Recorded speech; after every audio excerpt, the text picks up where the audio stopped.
Mr. Citizen, I'm going to show you what has been marked as exhibit number 363. Could you take a look at that and see if you recognize those records?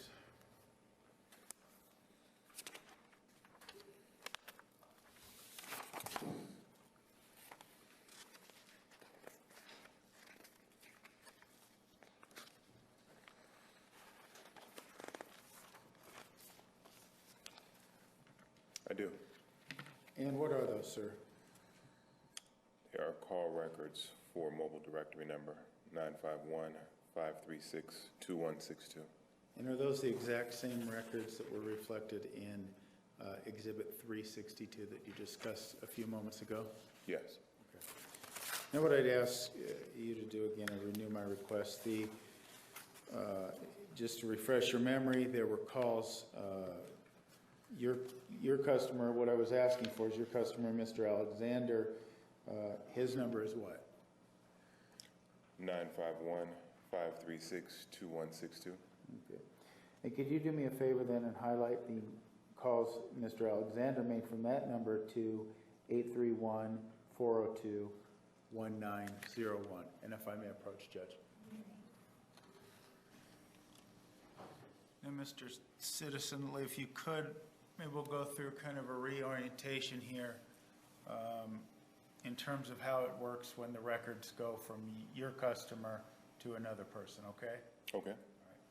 So it appears based on what you told us before, the far column, column to the far right, excuse me, is the person who is the calling party, correct? That is correct. And the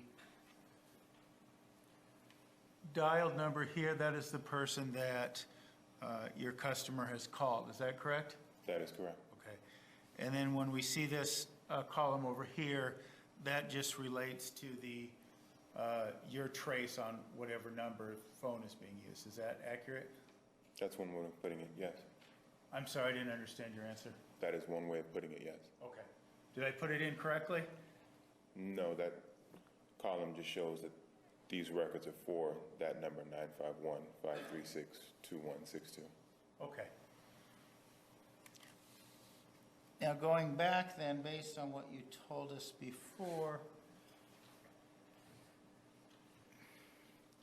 this column here denotes the number of seconds that the call lasts, correct? Correct. Okay. So looking at this call on June 2nd at 3:04 a.m. Correct. And that is 1,011 seconds, correct?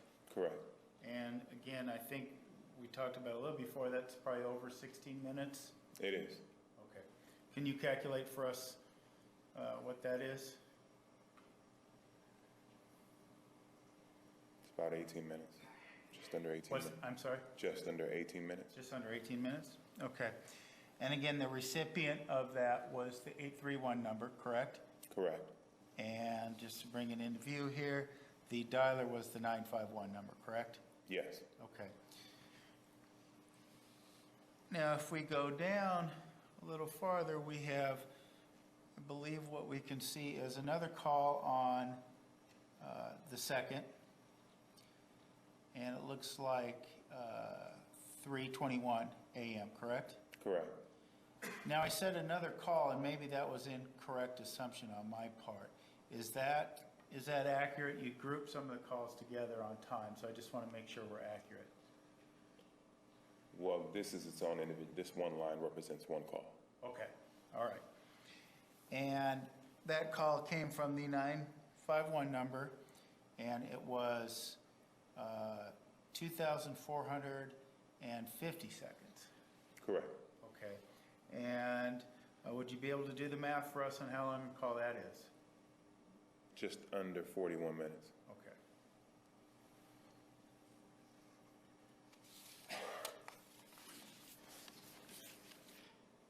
You were asked about the voicemail features on Verizon. I think there was a standard voicemail and a deluxe or expanded voicemail. Is that the word you use? Enhanced. Enhanced, okay.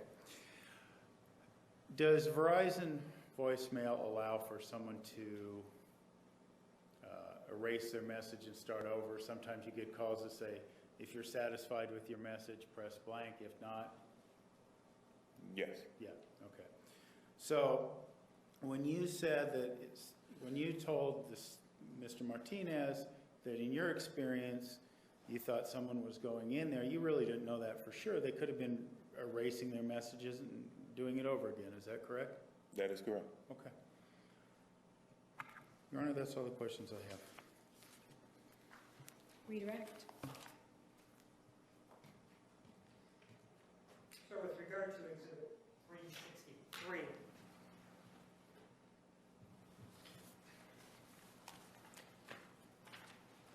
it's this one with the blue lines on it. And we talked about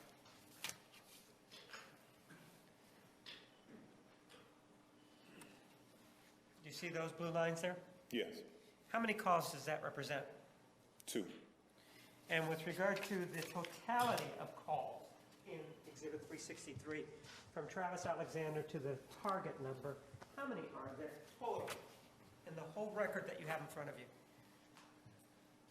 Calls from 951-536-2162 to the 831 number. Correct. In total, there were 2. And if we do the other way from the 831-402-1901 number to Mr. Alexander's number, which is Exhibit 362, how many calls are there, sir?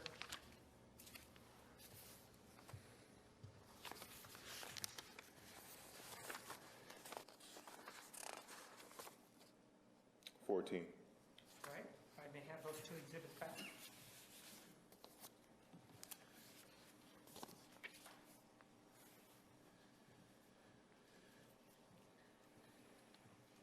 You were asked in terms of how many calls had been made from Mr. Alexander's telephone out to the target number. Do you remember being asked that by defense counsel? And you said 2, remember that? Yes. With regard to any calls being made by Mr. Alexander's number to this target number, were any of them made after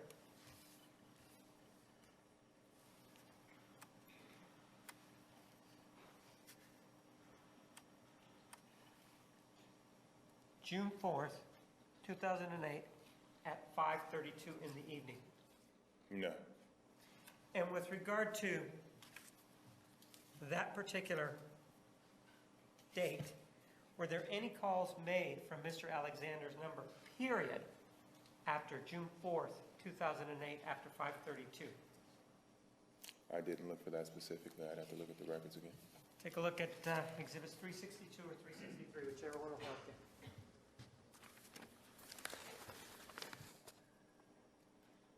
There are no calls made from Travis's number. And by, in the reverse, how many calls were made to Mr. Alexander's number, either from Exhibit 362 or 363, from this target number that we've been talking about? Overall. 831-402-1901 to the Mr. Alexander's number after June 4th, 2008 at 5:32. How many?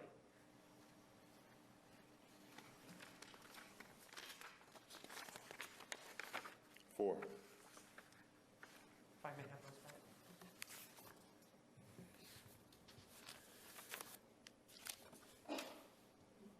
Should we have 363 marked? I don't have any other questions. Mr. Nermi, did you have anything to follow up?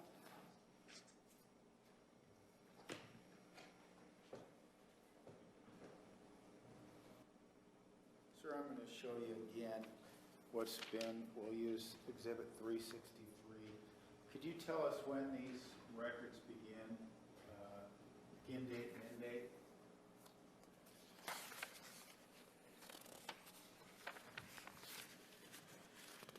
May 31st of 2008 through June 15th of 2008.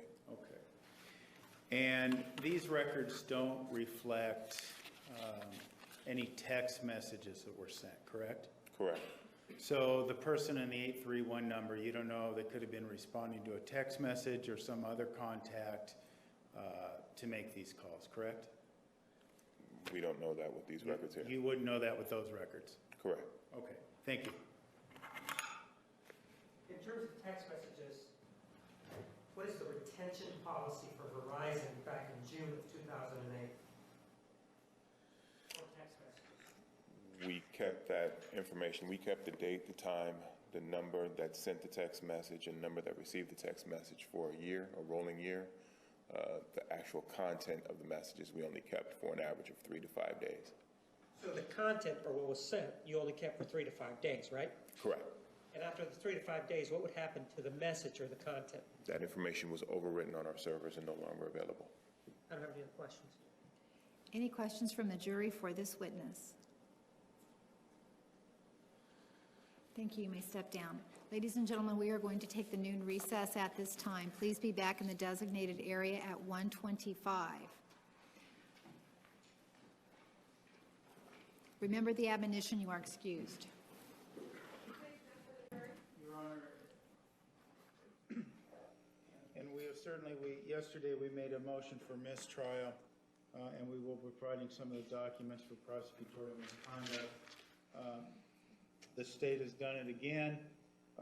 We have the state has elicited testimony that it knows to be incorrect because he talked about text messages not existing and then being erased, but in fact, those text messages were later disclosed after much litigation. So he has brought forth evidence from Mr. Citizen that is inaccurate. I do have one other issue, but I'll rest on that. As cumulative and for the court's consideration to the documents we will submit, hopefully later today or tomorrow. Mr. Martinez? The state doesn't know if these comments about the text messages are made just out of an ignorance or deceit. And I will leave that to the court to decide after reviewing the pleadings in this case. Mr. Citizen's testimony was that Verizon overrides or deletes these messages after 3 to 5 days. Everybody heard that. And yesterday when we discussed the telephone, and Detective Melendez was on the stand, he indicated that there is a program that goes to the actual telephone, whatever the exhibit number is of the telephone, and that at the time that he was going into the telephone, he doesn't work for Verizon. He works for the Mesa Police Department. So he has no connection to Verizon. But when he went to the actual telephone, the SIM card or the memory stick, whatever you want to call it, in that particular card. For example, if we're going to talk about the camera, if it's made by Canon, he didn't go to Canon to get the documents or the photographs. He went to the actual SIM card or the memory stick to get that information. The same thing with the telephone. He went to the telephone, attempted to get the text messages, and he said the technology was not available for me to extract it. I could view it, but I couldn't extract it. Once the technology was available to extract it from the telephone, not Verizon, then it became available to the defense 2 years ago. So I'm not sure why this argument was even made other than to waste somebody's time. I don't know whose time is being wasted, but it's just at this point, as I said, the state is not sure if it was made out of ignorance or deceit. I'll leave that for you to decide. Mr. Nermi? Your Honor, it's made out of disgust. What has happened here, and the state brings up an excellent point, the state has just elicited testimony that these text messages aren't available for Mr. Citizen.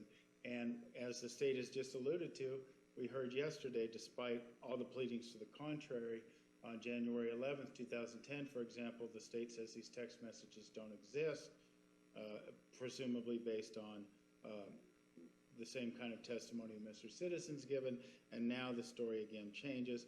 And as the state just pointed out, they're on the phone, so the state attempted to elicit testimony to deceive the availability of these text messages as it relates to Ms. Arias's phone calls, trying to make it look like, well, we can't tell what happened when that's not true. So again, we will add this cumulative to the motion to the documents that we will submit today, and just wanted to make a record of that. All right, your record is made. See you after lunch. Yes. We are requesting independent testing, some of the things that the state brought up during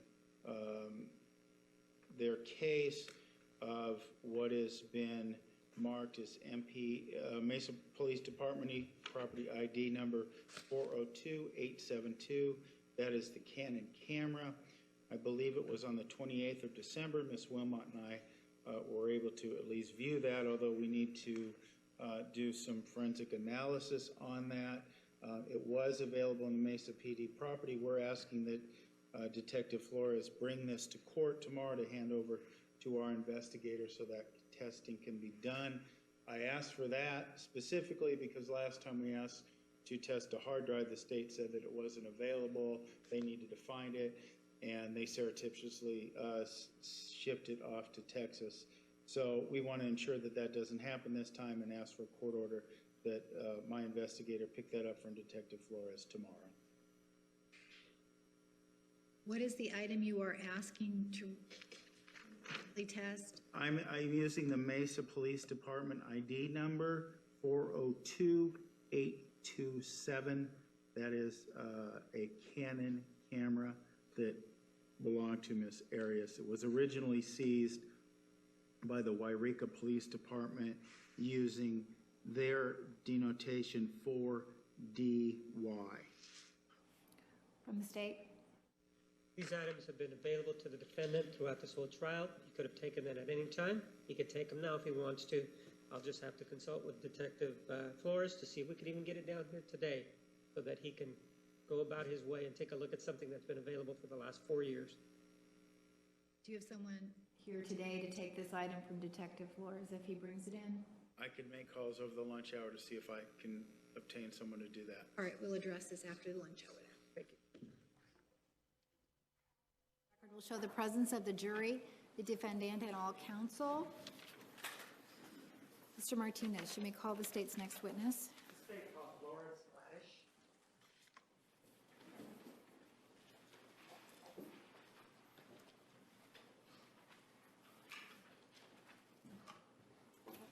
Spell your last name, please.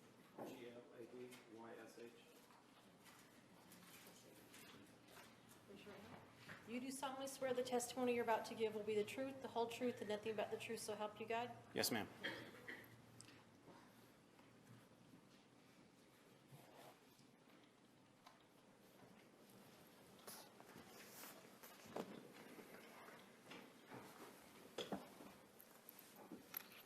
Your name, sir? Larry Gladish, Who do you work for? Mesa Police Department. Back in June, just 2008, did you work for the Mesa Police Department? Yes, I did. What area? I was in our homicide unit. And did you have occasion to assist in the investigation involving the killing of Travis Alexander? Yes, I did. And specifically with regard to that, in his telephone, were you tasked or were you assigned to do something with regard to obtaining his voicemail messages from his telephone? Yes, I was. And what's the process that you undertook? I wrote a court order to have the PIN number changed to his voicemail account so I could access the voicemail account. And what date was that? That would be June 25th, 2008. And after that, what did you do? How were you able to access it?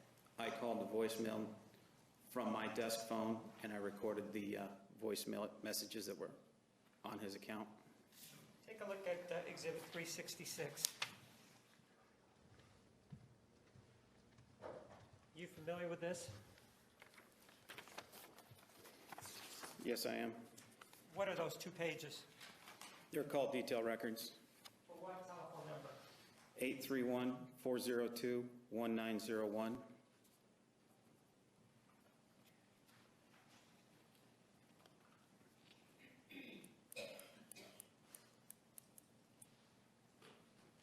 You know the name of the person that is associated with that, right? Yes, I do. And what's the name that you believe is associated with that number? Jodi Arias. And with regard to that particular number and the call log that's involved, was there a call that you were interested in that was on June 4th, 2008 at 11:48 in the evening?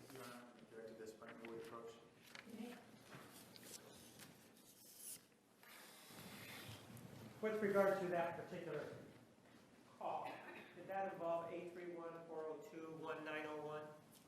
Yes. And with regard to that call, was there a voicemail that you were able to obtain that was associated with that? Yes.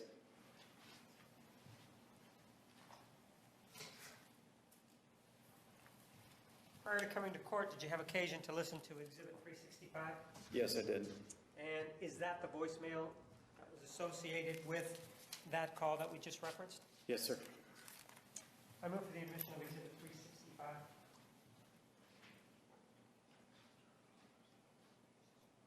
No objection. 365 is admitted.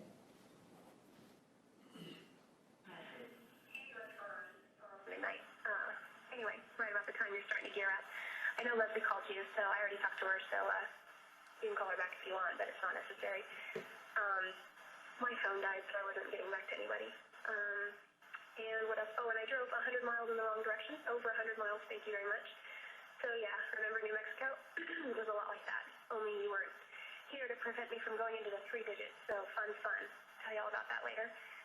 Also, we were talking about, when we were talking about your upcoming travels my way, I was looking at the May calendar, so I'm all confused. But Heather and I are going to see Othello on July 1st, and we would love for you to accompany us. I don't know when Team Freedom's event is, though, but, you know, it's on the list, so we could do Shakespeare, Crater Lake, and the coast. So if you can make it. If not, we'll just do the coast in Crater Lake. But let me know, and I will talk to you soon. Bye. End of message. To delete this message, press 7. To save it in the archives, press 9. Message will be saved for 21. With regard to this particular message and reviewing those telephone records that you have in front of you, were you able to determine where the caller was when this call was placed? The caller would have been about 45 miles north of Kingman and about 27 miles, which is about 27 miles south of the Nevada border, approximately. I don't have any other questions. Cross-examination.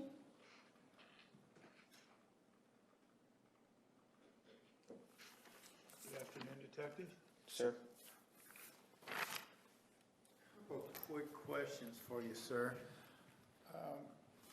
Was that the only voicemail that was on Mr. Alexander's phone when you examined it? Well, I didn't examine the phone. Those are what I downloaded from the voicemail server that Verizon Wireless has, and there was more than one voicemail on there, yes. Perhaps I ask it inartfully. You retrieved the voicemail, that wasn't the only voicemail? Correct. Right, okay. And that wasn't the only phone that, or work that you did in this case, is that correct? You sought out other phone records, didn't you not? Correct. Okay. As a matter of fact, and have you reviewed your police report recently? I have. Okay. You sought out the records of a Dustin Thompson, do you recall that? I did. Okay. And an Ashley Thompson, correct? Yes. Okay.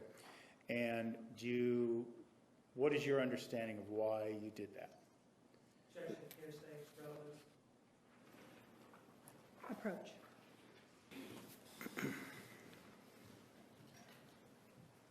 Detective, drawing your attention back to the cell phone records of Dustin Thompson and Ashley Thompson. What was your understanding of why you were asked to pull those records? I don't recall the specifics. I just know that they were named very early on in the investigation as maybe having some knowledge of what occurred. Okay. And based on that, and who would have directed you to search out those records? It could have been one of several people. It could have been Detective Flores, my boss, any sergeant. You know, there were several people working the case at that time. As the information comes in, I'm at the office. They call and say, hey, we got some new information. Can you start working this? Okay. So you were asked by someone else to obtain these records and sought out court orders to get them. Is that correct? Okay. And the voicemail messages, just for our understanding, did you listen to all of them, not just the one we heard in court? Correct. Okay. Thank you, sir. Redirect. I don't know anything. Any questions from the jury? It looks like we have one. Counsel, please approach. Juror question is, could you play the voicemail Exhibit 35? I could not hear it. Message. Hey, what's going on? It's almost midnight. Anyway, right about the time you're starting to gear up. I know Leslie called you, so I already talked to her, so you can call her back if you want, but it's not necessary. My phone died, so I wasn't getting back to anybody. And what else? Oh, and I drove 100 miles in the wrong direction. Over 100 miles, thank you very much. So yeah, remember New Mexico? It was a lot like that, only you weren't here to prevent me from going into the 3 digits, so fun. Tell you all about that later. Also, we were talking about, when we were talking about your upcoming travels my way, I was looking at the May calendar, so I'm all confused. But Heather and I are going to see Othello on July 1st, and we would love for you to accompany us. I don't know when Team Freedom's event is, though, but, you know, it's on the list, so we could do Shakespeare, Crater Lake, and the coast. So if you can make it. If not, we'll just do the coast in Crater Lake. But let me know, and I will talk to you soon. Bye. End of message. To delete this message, press 7. To save it in the archives, press 9. Message will be saved for 21. Any other questions from the jury? Any follow-up, counsel? No, thank you. Just one quick question, Detective. Do you know the date and time that message was left? That'll be June 4th at 11:48 p.m. Okay, and that's based on what you heard in the recording? No, the phone records.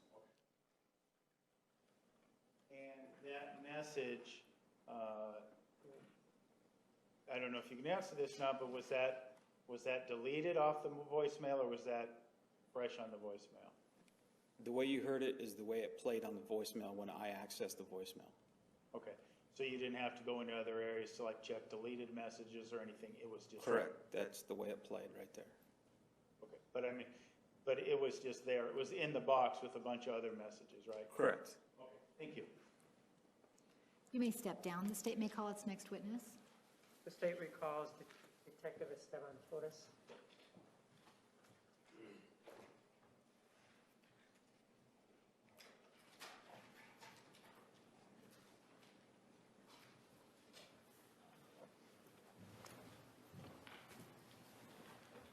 Detective, you are still under oath. Do you understand? Yes, I do.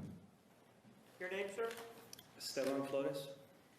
And sir, with regard to the handgun that was used in this case, did the police find a handgun back at Mr. Alexander's home? No, we did not. Did you attempt to find the handgun? Yes, we did. And were you able to find the handgun? No. In the knife, was the knife back at the home when the police went through the home? We never found a knife used. And did the police attempt to look for the knife? Yes. Where did you guys attempt to look for both the knife and the gun? All through the house, around the house. How about outside of the house? Yes. How about in other places? Did you go to different towns or? No, we did. Well, we went to Wairika and we attempted to find it there during search warrants that we did there. Did you have any idea where this knife and gun could possibly be? No. Now, sir, we were talking when we left off about conversations that you may have had with the defendant back on June 15th of 2008. Do you remember that? Yes. And we left off where there was this issue about photographs, and you were telling her that you were going to show her some photographs, correct? Yes. Did you eventually show her some photographs? Yes, I did. And does Exhibit 358 describe your conversation with her involving the photographs as you were showing them to her? Yes.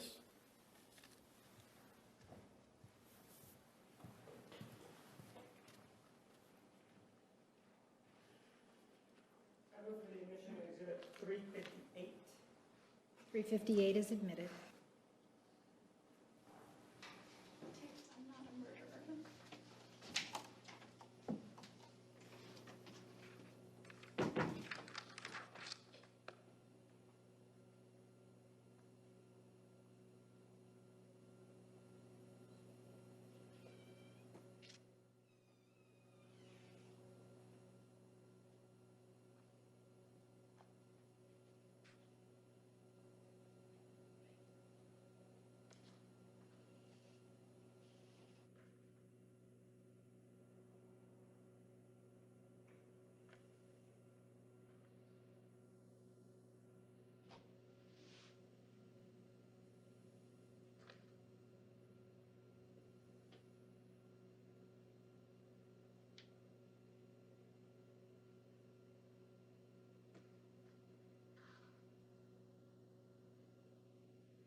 It's a Glock. I just bought a gun. Yeah, Jim? You probably found it by now. Probably. I was taking it somewhere. These are just a few photos. And I want to be careful not showing you certain photos Please because don't some show of me. them are very bad. That's obviously Travis's house, right? Remember that? Yeah.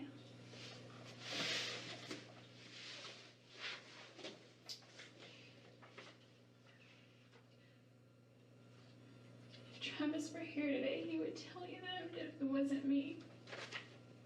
No. My job is to speak for Travis right now. And everything Travis is telling me is that Jodi did this to me. Have you ever shot that 25 Mm-hmm. You ever touched it? The one that was stolen? I've never seen it.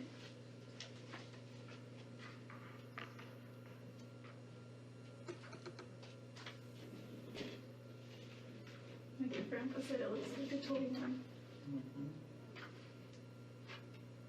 I don't know what a 25 looks like. I know what a 22 looks like. And I know It looks like a 22, actually. well, the 22s that I saw kind of looked like the ones in the westerns where they had the barrel and the long, you know. But there was another 22 in this store that looked like a toy gun, so it looked like a squirt gun, like a water gun. I don't know.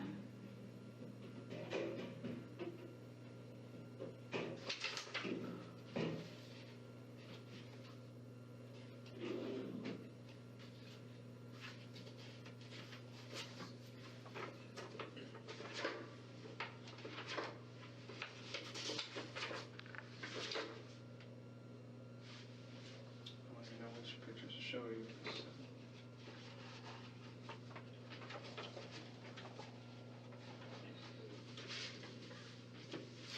Where's that one?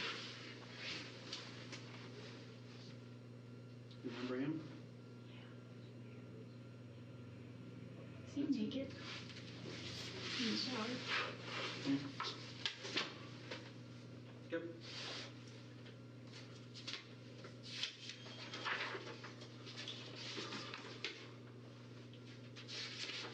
Let's see it.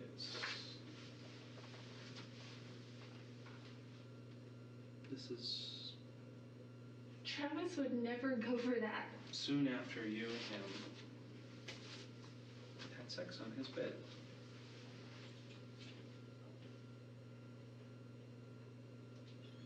That couldn't have been too soon after. An hour or so. The last time 2 we had sex hours. in his bed was an 8.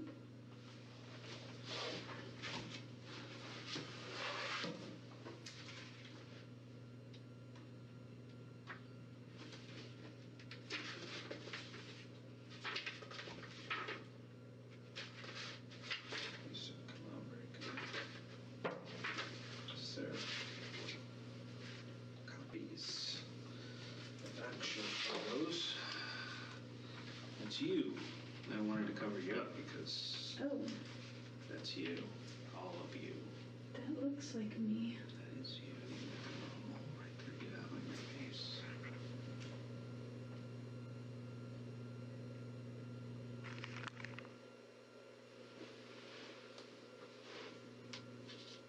You can look at the rest of it if you want.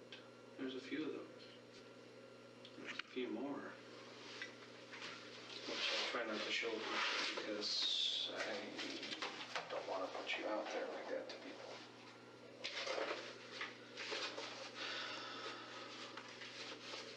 Let's just say I've seen all of you. And I've seen all of Travis. But the one that sticks in my mind of Travis is on the autopsy table. And I'm not going to show you that. Or should I? But this one I don't know if I should show you, but nothing bad. Too bad. But it's just one of the photos that was taken by accident. And this is just a small portion of it.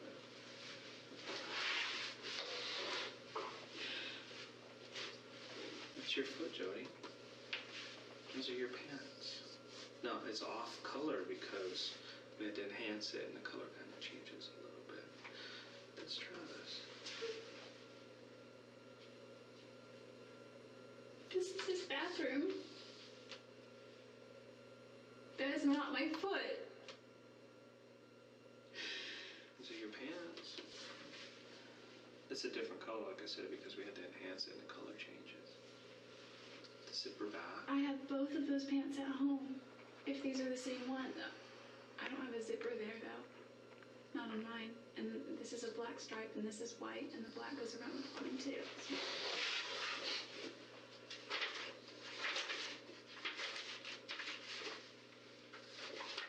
Couldn't even recognize Travis. He'd been there so long. I keep thinking of Brother Hyatt who had to dress him. You know, this is another one that's just a copy, but it's you. Same day. All time stamped, all everything. First picture here. See? The date. 6/4/08 at 5:22 p.m. That's when it started. Photo view started, you know, in Travis's bedroom. About 1:30, 1:45, something like You that. know, I don't know what kind of camera he got. There, see that? That spot? See the spots here? They look a different color because we used a chemical to enhance this. That right there, blood. It's a mixture of yours and his. And that's your palm print. Of your left palm. I don't have any cuts on my left palm.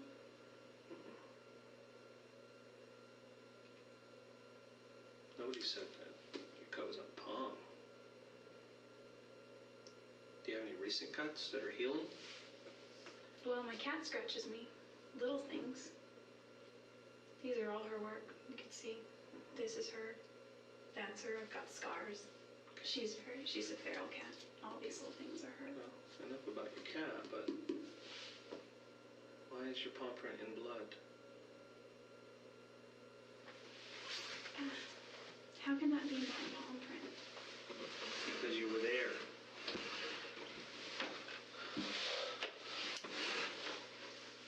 What is this? That's before we used the chemical. We thought we'd get something from there, but this is where your palm print was. Right on the wall. I can go over and over and over again. Over and over again.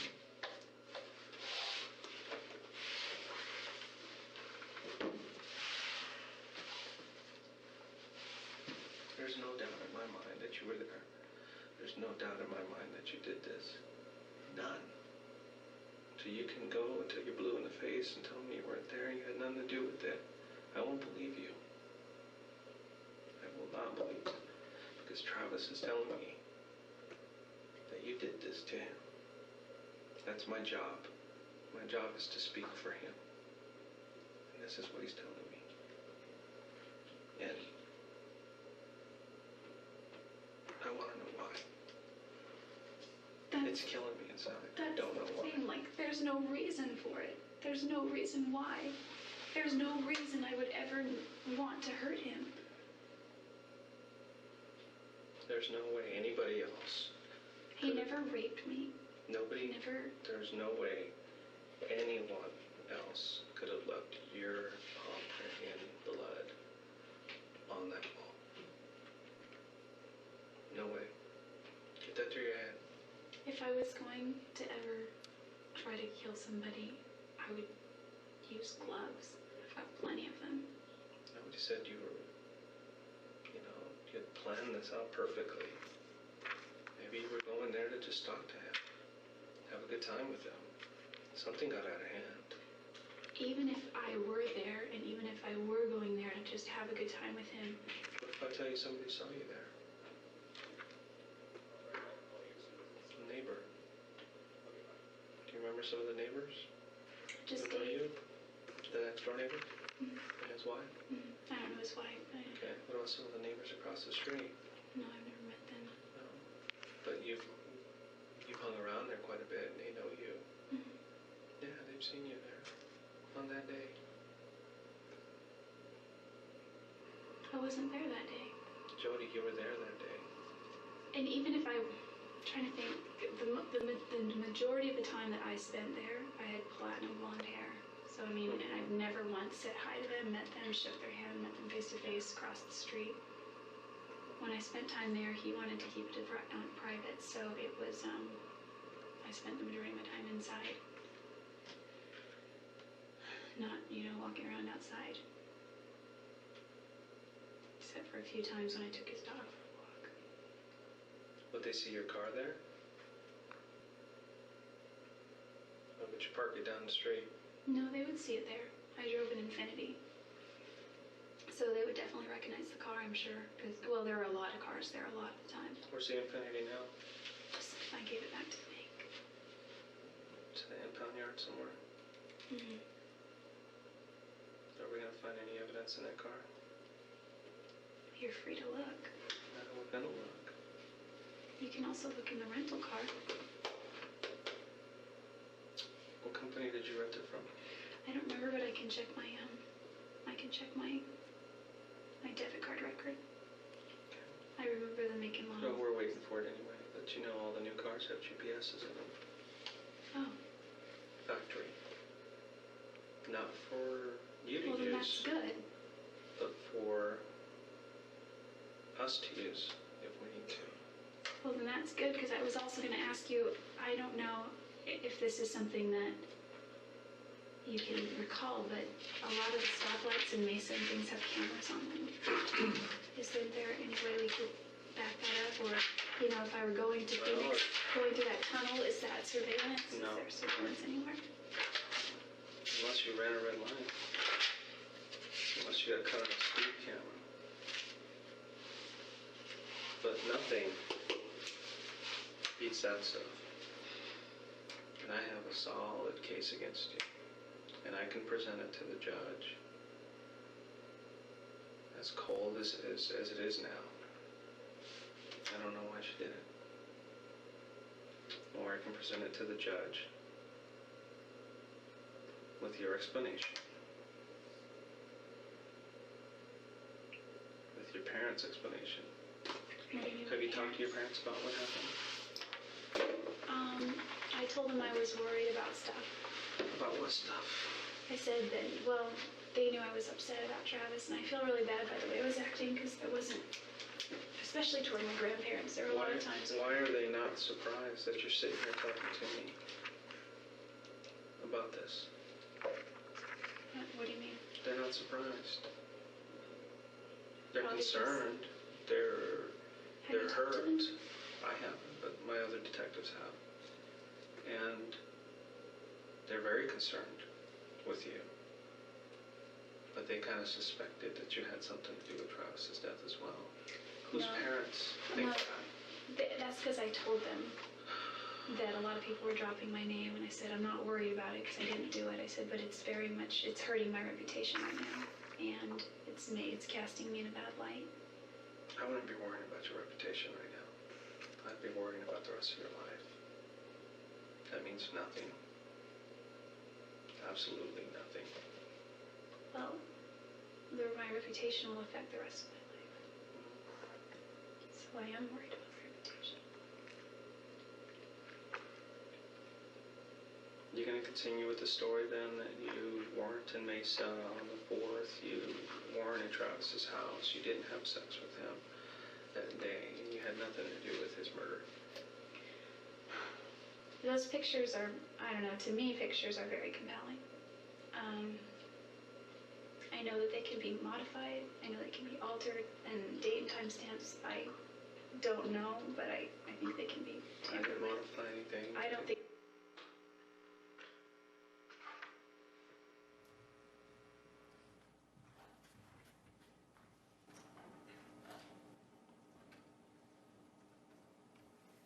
Detective, did you then continue to talk to her about whether or not she had actually been the person who had killed Mr. Alexander? Yes, I did. Let me show you exhibit number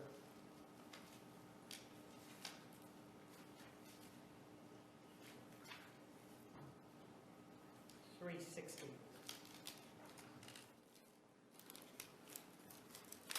This is a portion of the tape or the audio videotape where she continues to deny having killed Mr. Alexander. Yes.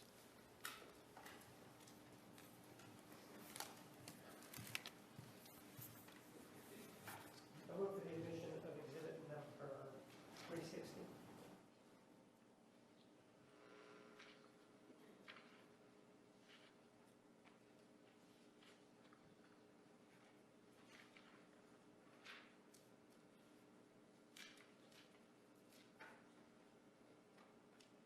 To actually have them switched, I would move 359 in, which is snippet number 13.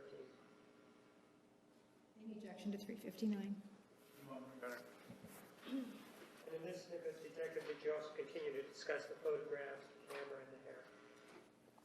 Yes, I did. No objection. 359 is admitted.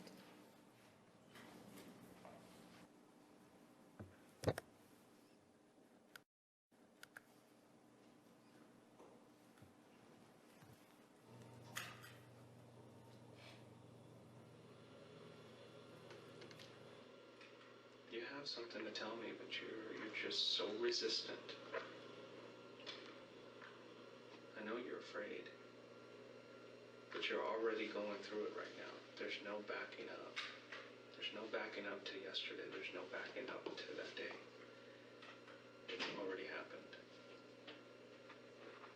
And unfortunately, you're gonna have to face the consequences. If I did that, I'd be fully ready to face the consequences. I'm not really for things like, I'm all for the 10 Commandments, thou shalt not kill. Mm-hmm. Okay?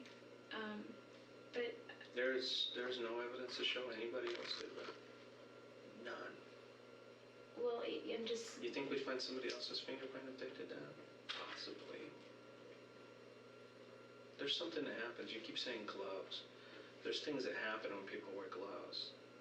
Then we can actually see that, oh, somebody wore gloves in this case. Nobody wore gloves in this case. Nobody. There's no evidence I'm of just it. saying that if I were to carry out something like that, I would have worn gloves. Nobody else did this. There's no evidence to show that anybody else did this but you. You were the only one. That is it. And I'm not seeing any remorse. I'm not seeing anything from you to make me believe anything otherwise. You can continue to say, I didn't do it. Well, But you're the kid that got caught on videotape stealing the candy. And you continue to say, it wasn't me. I have the proof. I have the pictures. It wasn't me. I don't think you would admit to it if your own mother saw you do this, and she told me, yeah, I saw her do this, you would say, no, it wasn't me. Why won't you admit to it? I just can't. I didn't kill Travis. I just didn't. I did not take his life. Did you have anything to do with the death of Travis? I don't think I had anything directly to do with it, but I feel responsible somewhat for it. Then what can you tell me about his death? You know a lot more about it than I do. When I say I feel responsible, it's because I wasn't planning to go there at all, and he really wanted me to go. And I told him no, and I would have if it weren't for Ryan. And there's nothing really with Ryan and I. In fact, he has been very hesitant to move anything forward because he's not sure about me. He said a lot of people are talking. I'll just tell you that right now. I really wish this would get solved so that we can just put it behind us. Maybe that's a good thing because he's not an active church member anyway. But the reason I feel is because if it weren't for Ryan, I would have folded and I would have just scrapped all my plans and spent all of my days there. But I didn't, and I stood strong, and he got mad and got sad, and he guilted me. He didn't get really mad, he just kind of guilted me. And finally I was like, whatever, fine, we hung up.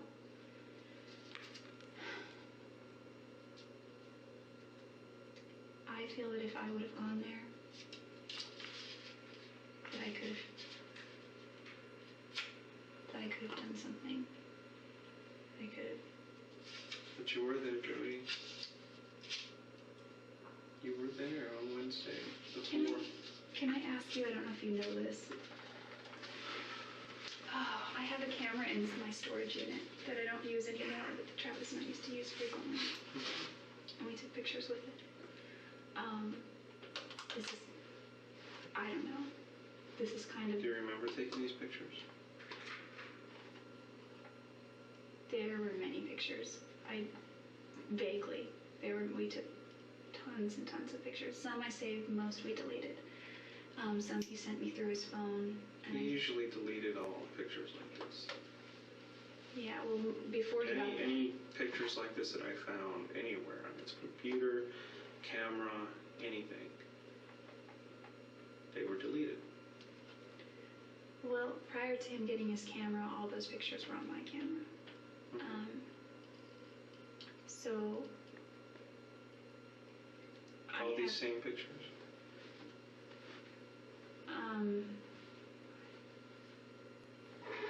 I don't know. We took a bunch the week before I left. We took a bunch over the last 6 or 7 months. We took over last year even when we were still dating, but we would delete them mostly. There were some that he sent me that I didn't delete.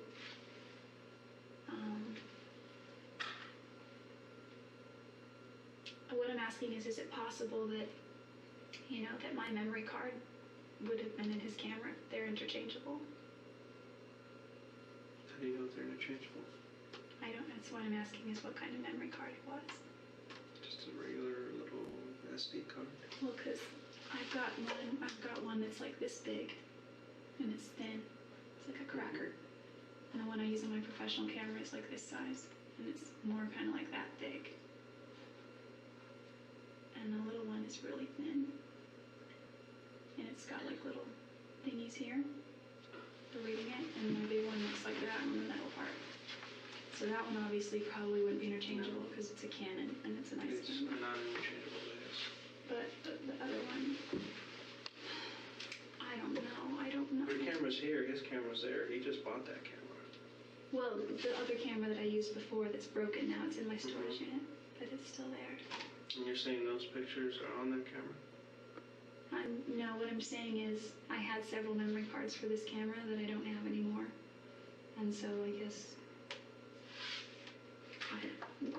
it's so far-fetched, but I guess it's possible that my card. You're saying somebody took your pictures or your card and is framing you and put that into his camera? I'm just saying that if my memory cards were left at his house, he would have used those for his camera. I don't know. I can explain the blood though, and I can explain the hair. I don't know about the fingerprint. I can't explain the blood or the hair. Well, the hair, there's hair everywhere, and probably every square inch of that house. My hair. Yeah. If you sweep it, you'll get hair everywhere. All over around the toilet, around in the shower. I don't know what the shower, because the shower gets used, but definitely around the bottom of the sink area. Maybe I'm Still on the doesn't trash. explain the hair to me. It had a follicle in it. You haven't been there since April. There's no way. No way. The blood? No.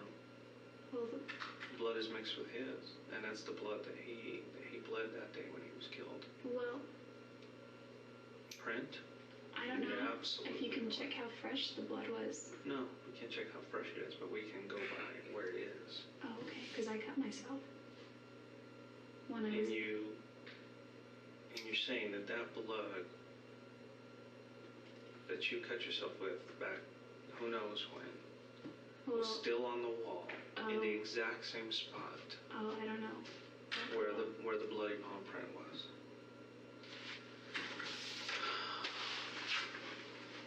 It was a glass that Travis had that I was using to wash Napoleon with. I used to give him baths. And I dropped it. And when I picked up all the glass, and I'm pretty casual about it because I break glass at work all the time. And it's not a big deal. It's nothing to be scared of. And I was probably just being careless with it. And I sliced myself open and... Is that how you want to leave this?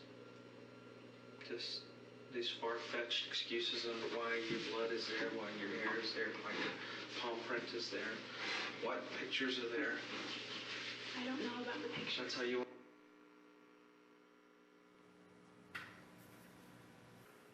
Sir, did you then continue to talk to her about the killing and some of the other items that have been at the scene?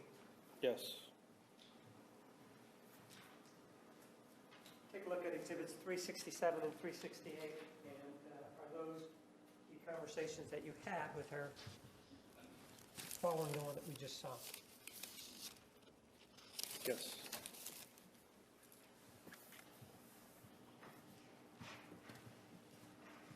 Move for the addition of exhibits 367 and 368.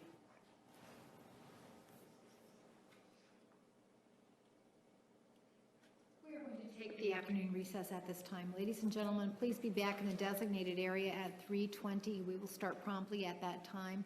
Please remember the admonition. You are excused. Please be seated. The record will show the presence of the jury, the defendant, and all counsel. Any objection to 367 and 368? There is, Your Honor. May we approach? You may. Exhibit 367 and 368 are admitted. This is exhibit 367.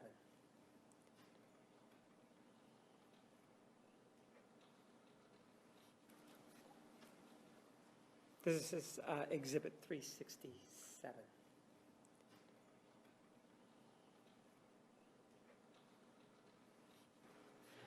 What you need to do is you need to apologize to Travis.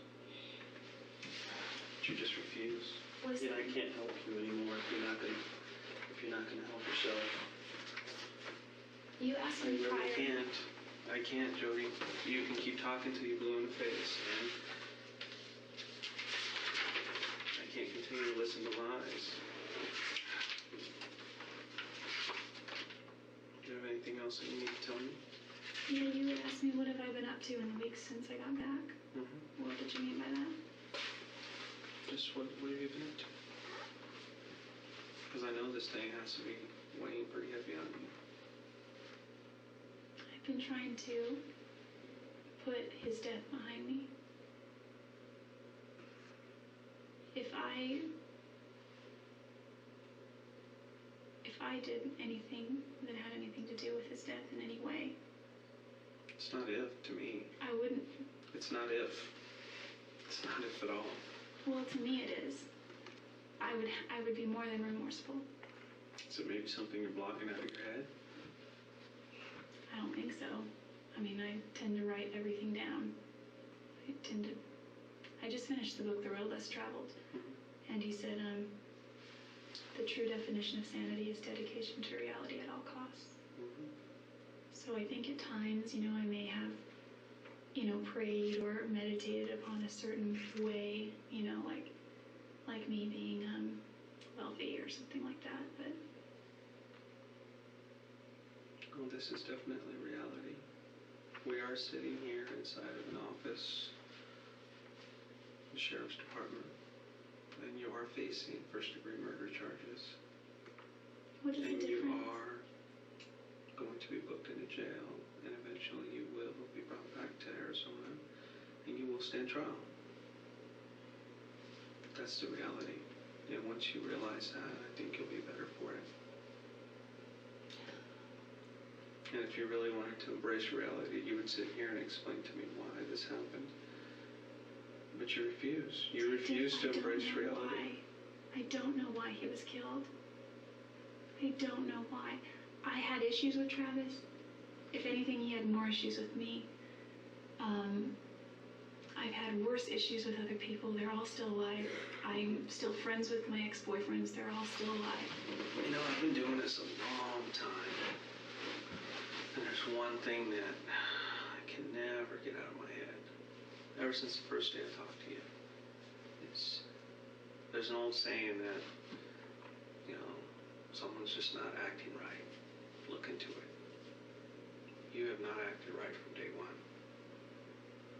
From day one when I talked to you on that phone, I just sensed that you weren't acting like somebody who used to love this guy, or who still loved him, even as a close friend.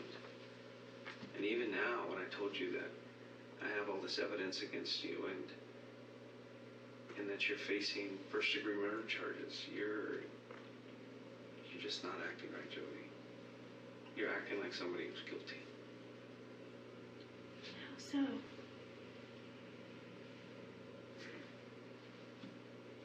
You tell me.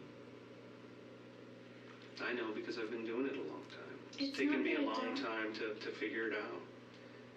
But within the first 30 seconds to a minute of a conversation, I know when somebody's acting right. There's a certain way people act.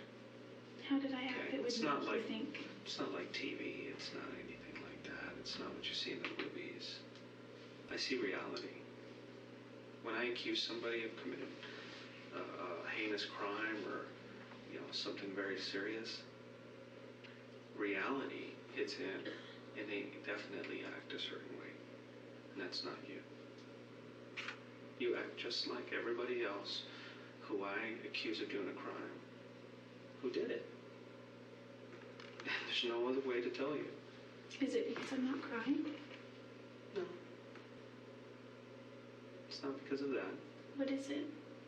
I mean, I'm not going to change how I act. No, so obviously you it's- can't change the way you're No, acting. I mean, I am who I am. Okay, you're sincere in the way you're acting, but Well, how is you're just not telling the truth. How is it different? Well, it's not really something you need to focus on anymore. I think you need to focus on the truth, but it's something that you refuse. So if you don't want to continue, then we'll just move on to the next step. Listen, it's not that I didn't love Travis, and it's not that I don't still love him, but I really needed to move on, and the last... What prevented you from moving on? Nobody was preventing you from moving on. Well, the only person preventing me really from moving on was myself, and until I made that step, and I moved back, moved away, and we communicated gradually less and less and less, and I was fine with that. I haven't found the guy, the man that I want to marry, the person I want to spend my life with. But in my mind, Travis did, and I was happy for him, and I thought there was also a part of me that felt, if I stay, I'm going to jeopardize that for him as well. We both deserve to be happy. We both deserve to have, be married in the temple. And that's where he wanted to go. So, I mean, I didn't know that Mimi didn't feel that way. I had never spoken to her except at church when I came down to Arizona. It was really brief.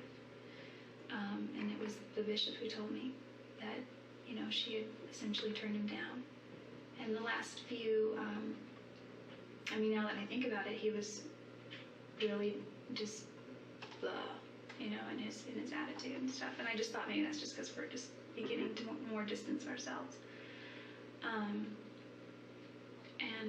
he still had his trip planned to come up here.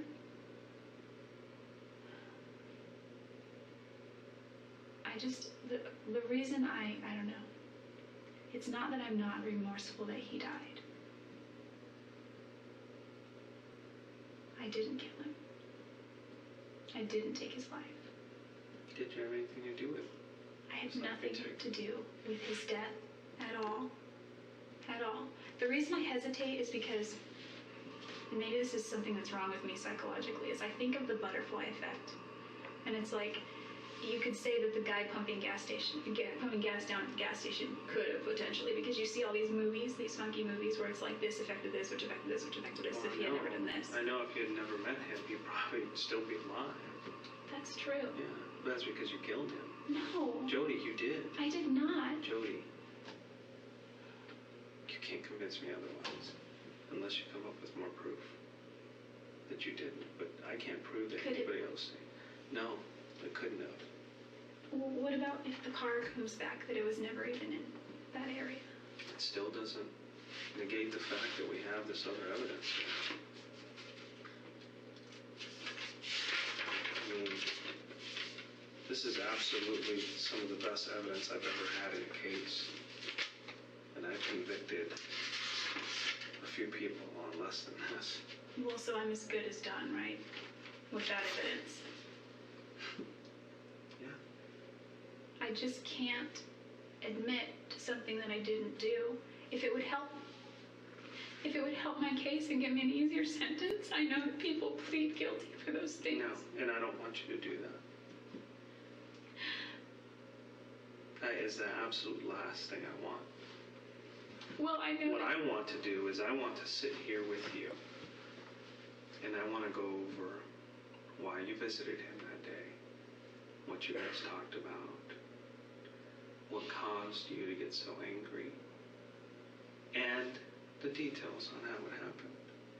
And it's something that you probably don't want to remember, but it's something that I need, because for me to finish a case completely, I need to know not just the details, but what was going through your mind. Because I need to present that as a full picture. Because if I don't feel that I've completed my job. Then my job is to speak for him, not anybody else. My job isn't to speak for you. My job isn't to speak for his family. It's to speak for Travis.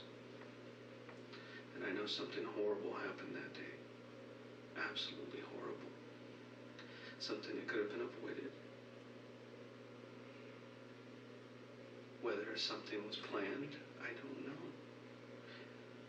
Whether you planned it or whether it accidentally happened or something got out of hand, I don't know. All I can do is speculate. And I want to believe that you're not this cold-hearted person that could just go out and do something like this to somebody. I want to believe that, like a lot of people, things got out of control, and before you knew it, it was too late. That's what I want to believe. And that's truly from my heart. Because I sit here and I talk to you, and I'm talking to you now, and all those conversations we had on the phone, and I don't see a cold-hearted murderer like you would see on TV or that I've seen before sit across from me. That's not what I see in you. And I'm gonna call it begging. I'm begging you to at least come clean and tell me why. Because I don't want to leave here today not knowing. Because it's going to follow me forever. I wish that I had answers. I'm sorry.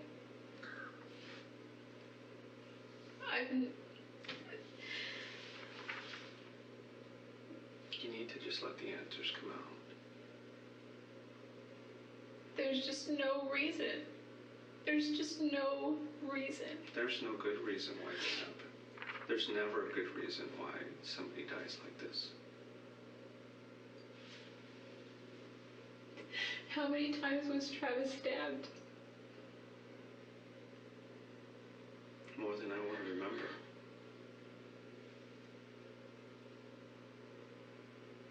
And I'm not going to sit here and show you pictures of him after the fact. I don't do that. That's not how I work. That is not for me to do. But eventually those photos will come out. Jodi.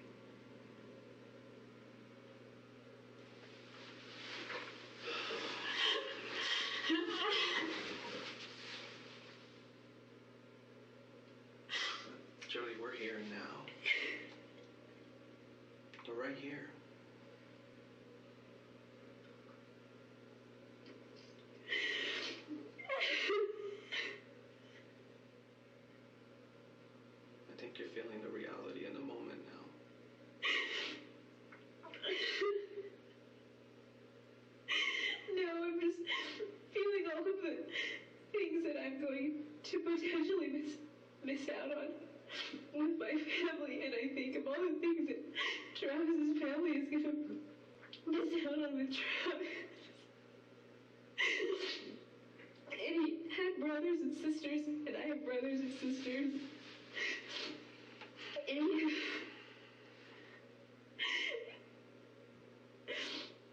it's not fair.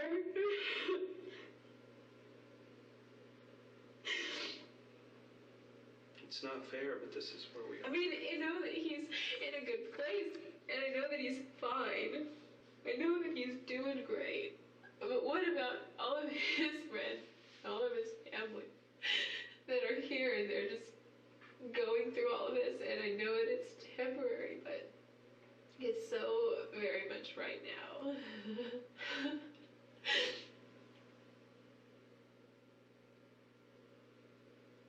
There's just no reason I would ever want to hurt him. Well, whether you wanted to is a different question. I'm just saying. I don't think you wanted to. I really don't think you wanted to.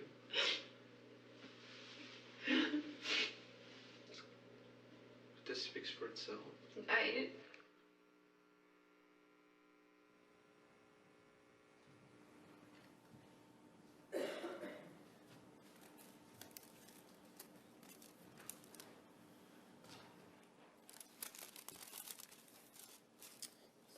Take a look at Exhibit 368.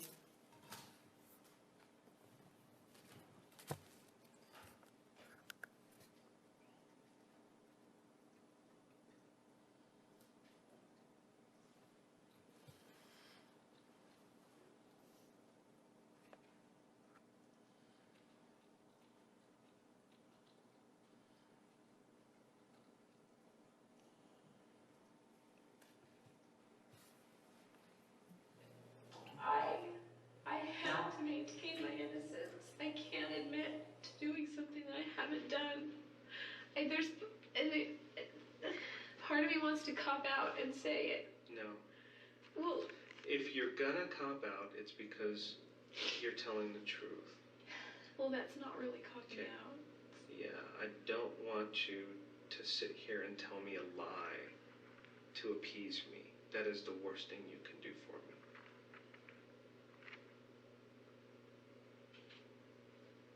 But back there in that mind of yours is somebody screaming to get out and tell me what happened, but you just cannot.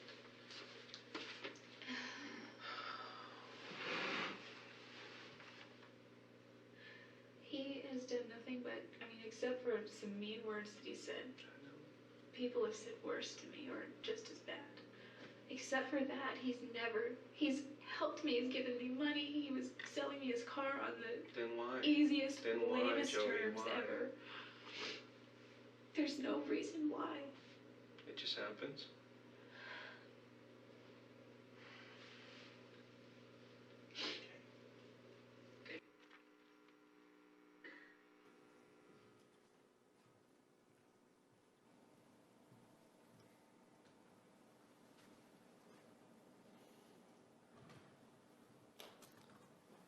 Sir, after this conversation, did you then have another conversation with the defendant after that day? Yes, I did. What day was that? It's the following day, 16th. And was it at her request or was it at your request? I contacted her. At the end of this conversation we had on this day, I asked if she wanted to continue the conversation at a later time, and she agreed. And the later time was the next day? Yes, it was. Did you actually then speak to her, or was it somebody else that actually began to speak with her? Another detective spoke with her. And this detective, which jurisdiction was this detective from? She worked for the Siskiyou County Sheriff's Department. What was his or her name? Miss Blaney, Detective Blaney at the time. Let's take a look at some of the snippets involved in that particular conversation. So while she's doing that, take a look at exhibit number 362. So while she's doing that, take a look at exhibit number 362. Do you see this entry up here on June 4th, 2008 at 11:48 p.m.? Do you see that? Yes, I do. Is that entry or is that time before or after what we see in Exhibit 162? And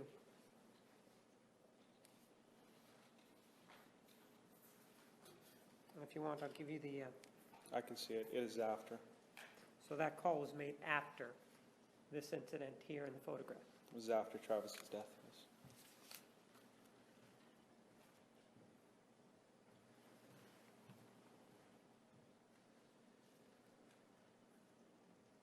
You indicated that there was another detective that conducted the questioning. Were you present for it? Yes, I was. Throughout the whole thing? Yes. I'm going to show you exhibit number 380.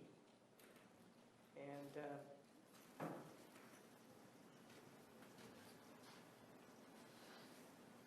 was the suspect, Miss Arias, advised of her Miranda warnings the second day? Yes, she was. And does that contain the warning? Yes. Move to the addition of exhibit 380.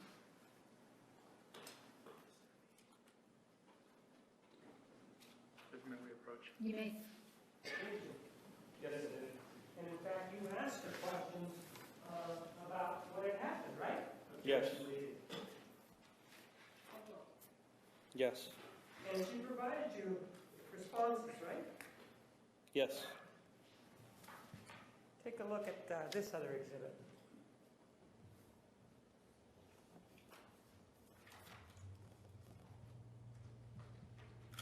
Does this contain another version of events? This is exhibit 381 that the defendant gave you as to what had happened involving Mr. Alexander.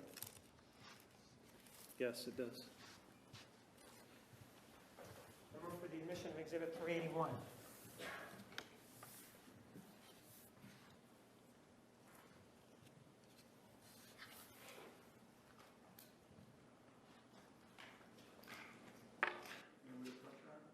You may. Exhibit 381 is admitted.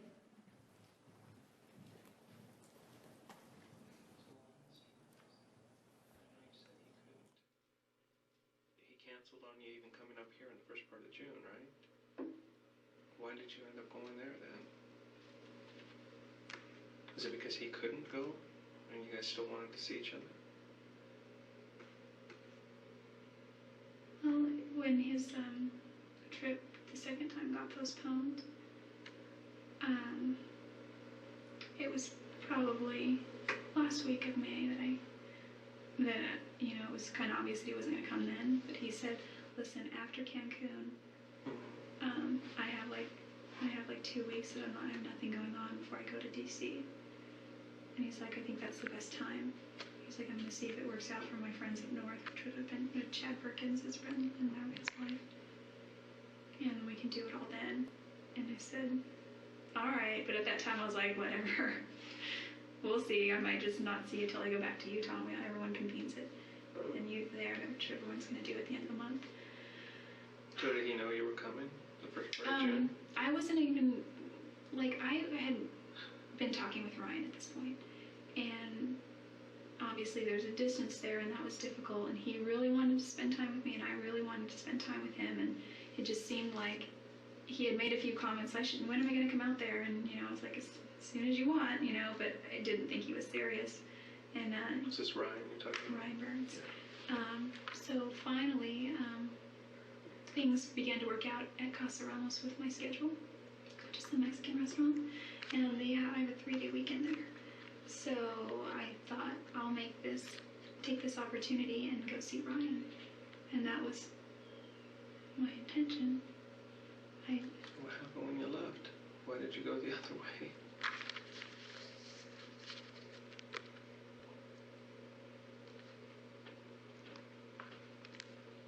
That's my question, is why go to see Travis if you're going to see Ryan as well? And did Travis know you were coming? He knew? I saw you kind of shake your head a little bit at home. This is hard. It's okay. Did he know you were coming? Did you guys talk on the phone?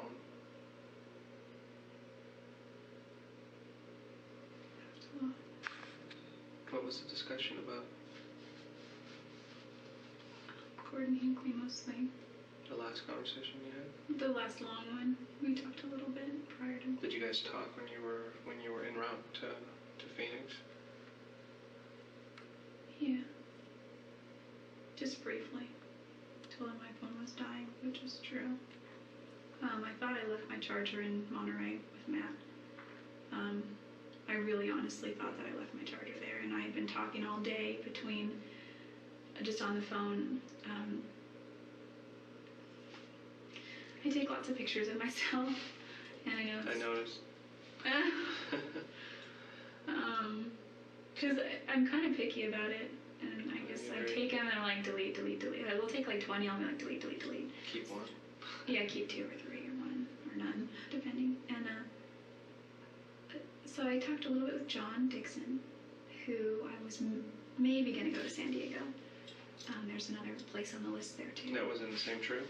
Yeah, it's a little ambitious, but I thought. Gosh, that's like 2,800 miles. It doesn't bother me, except I think I put like 2,400 miles in the car. I can't stand driving yeah, I love 45 minutes somewhere. Yeah, where are you flying out of? Oregon. Medford? Yeah, that's a good, just about an hour. Anyway, it's a pretty drive. So it was a little ambitious, but I like road trips, and sometimes I have a realistic view of things, unrealistic about my time, and I tend to show up a little later than expected, which is not unusual for me, but. So he knew you were coming. He was expecting you.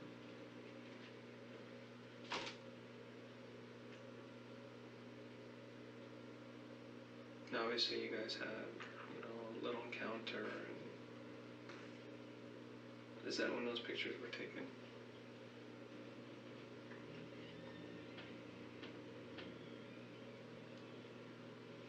Did he even show you those pictures?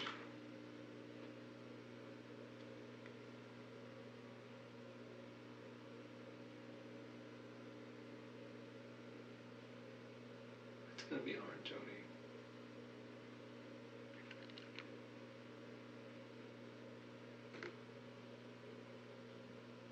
I feel really powerless in here. Do you know what my family is doing today? Do you know if they're good or? I haven't talked to them today.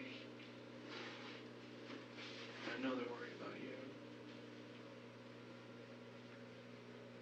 Everybody's just kind of in limbo right now.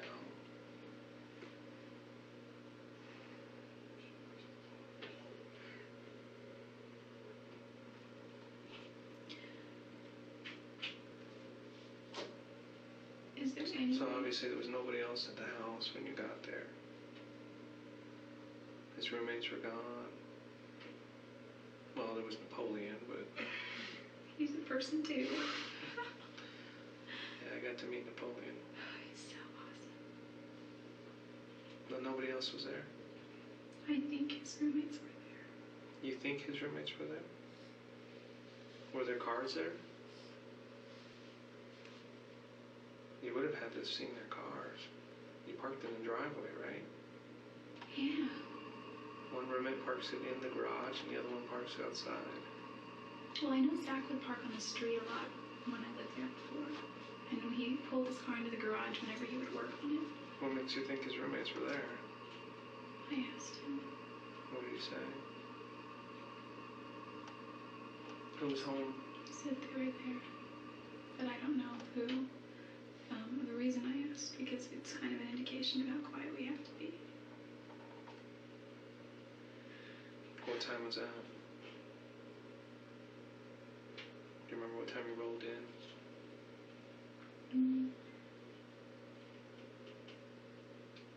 3 o'clock a.m. Still dark. Wednesday morning? I think. Yeah, that makes sense.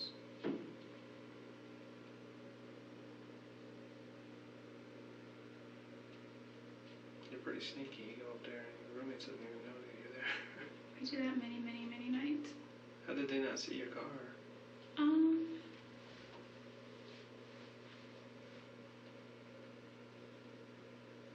I don't know. I was parked. Oh, you know what? Zach was house sitting for his girlfriend. His girlfriend was on a trip with, was on a cruise with her parents, and he was staying the night at, I think he stayed the night at, That makes sense because I want to say that his roommate, he said his roommate was home, but I don't remember, but I think he said one roommate one was home. roommate. And Enrique, he gets up about 5:30, and if I'm 6 correct, o'clock then in the morning. Enrique has the room that shares the wall with Travis's room. Which is like, Yes, and you know, it's a KB home. Travis always says the walls are really, really thin. yes. They skimp on that part.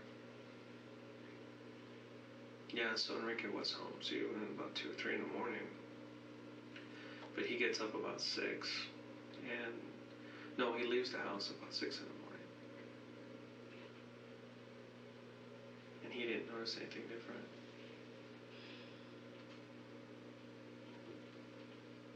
Did you guys spend the whole day together then? That following day? Did you guys go anywhere? Stayed in the house? Slept. No, after a long trip, I'd sleep too. Travis stayed up all night waiting. He was watching something on YouTube. Some stupid video.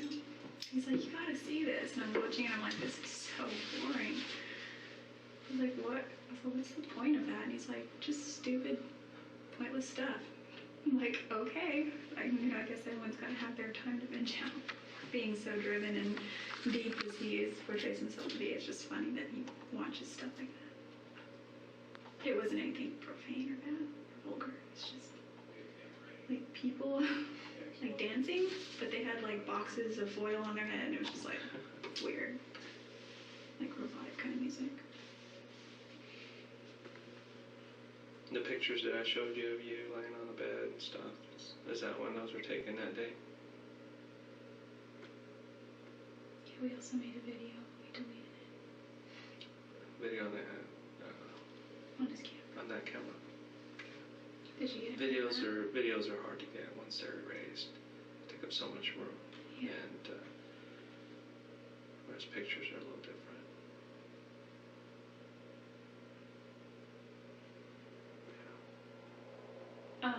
What happened after that? What went wrong? I know that the last photos of him were taken about 5:20, 5:30.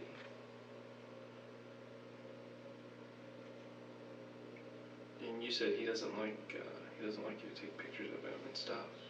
He was very private about the shower. Like we. Is that why you were taking pictures of him in the shower? No. No. Trying to get back at him. No.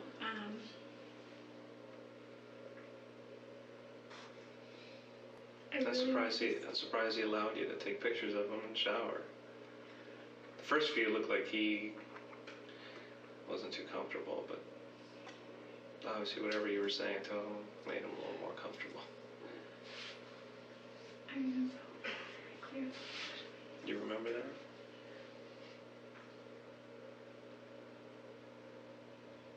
What went wrong? Did he say something to you? Were you angry about something? Were you frustrated? What was it?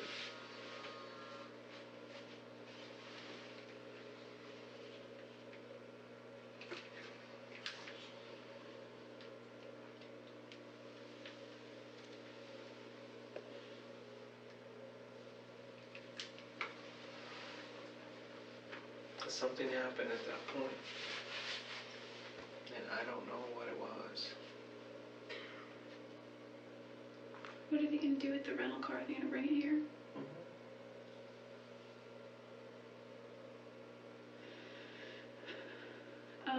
There were several photos of him, and the last one that we have is him sitting in the shower.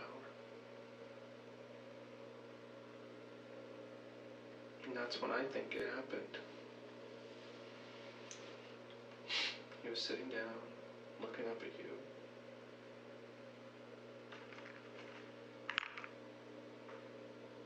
With What did you do?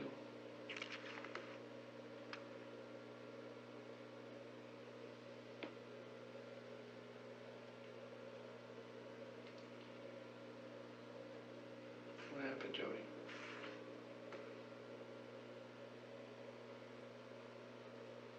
We've gone this far.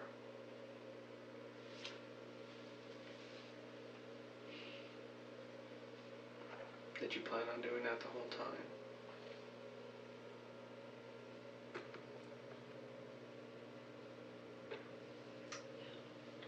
Then why?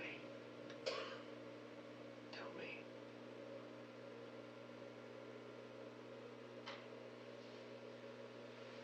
I don't believe you planned it. But then I don't understand why. Why you took a gun with you? Oh, I didn't. Where does that come from then? Where did you get it? Everybody says he didn't have one.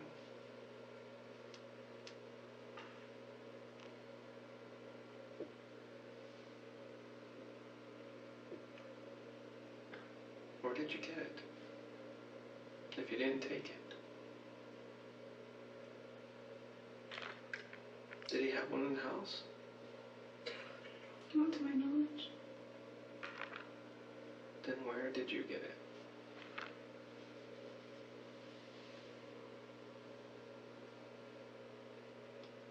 Did you bring it with you?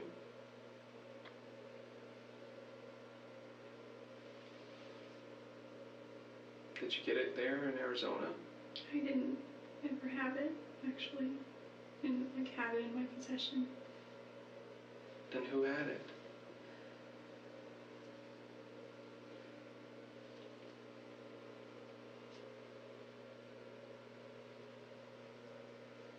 If you had it and Travis didn't have it, then who had it?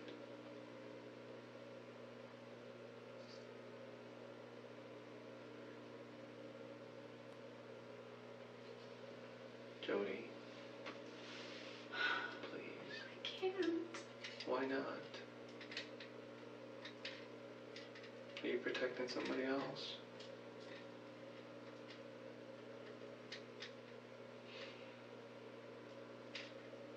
Why would somebody else do this?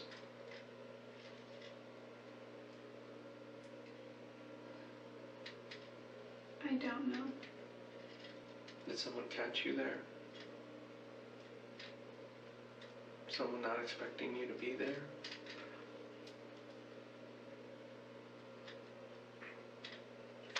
I was in my car. Then who was it?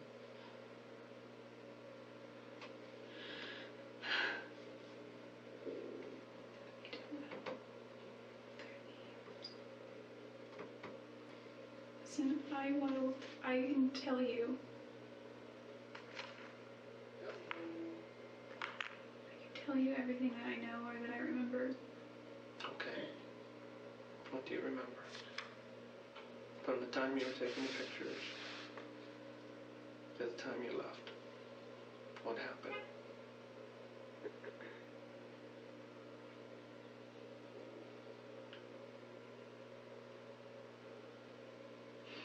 What happened after that last picture was taken?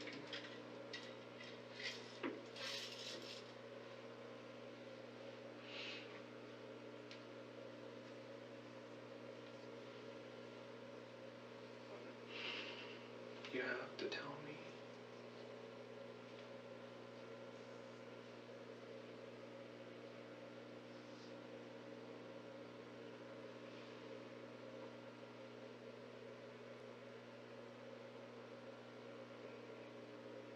If you want me to believe that somebody else was there, you have to show me. You have to explain to me what happened. Otherwise, it was just you. And if that's the case, that's okay. That's okay as well. It's better if everyone thinks that. If everyone thinks that it was just you. No, it's not. It is really no idea. I do have No, an you idea. have no idea.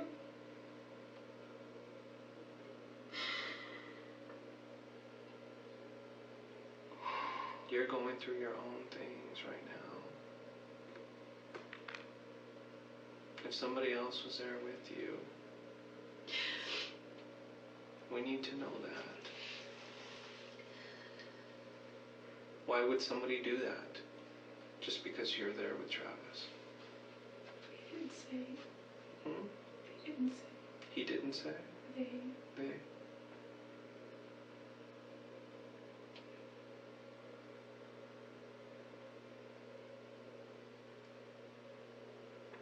What was the first thing they did to him?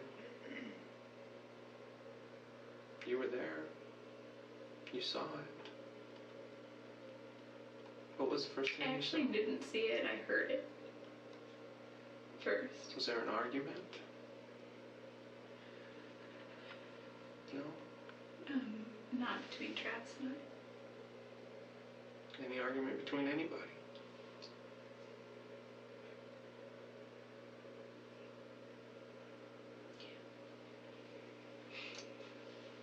Is there any way I can see those pictures? I just. No, not right now. Can I see them soon? I will. No. You need to start letting me know what happened. Okay. You're telling me that some other people were there. You know how much that concerns me?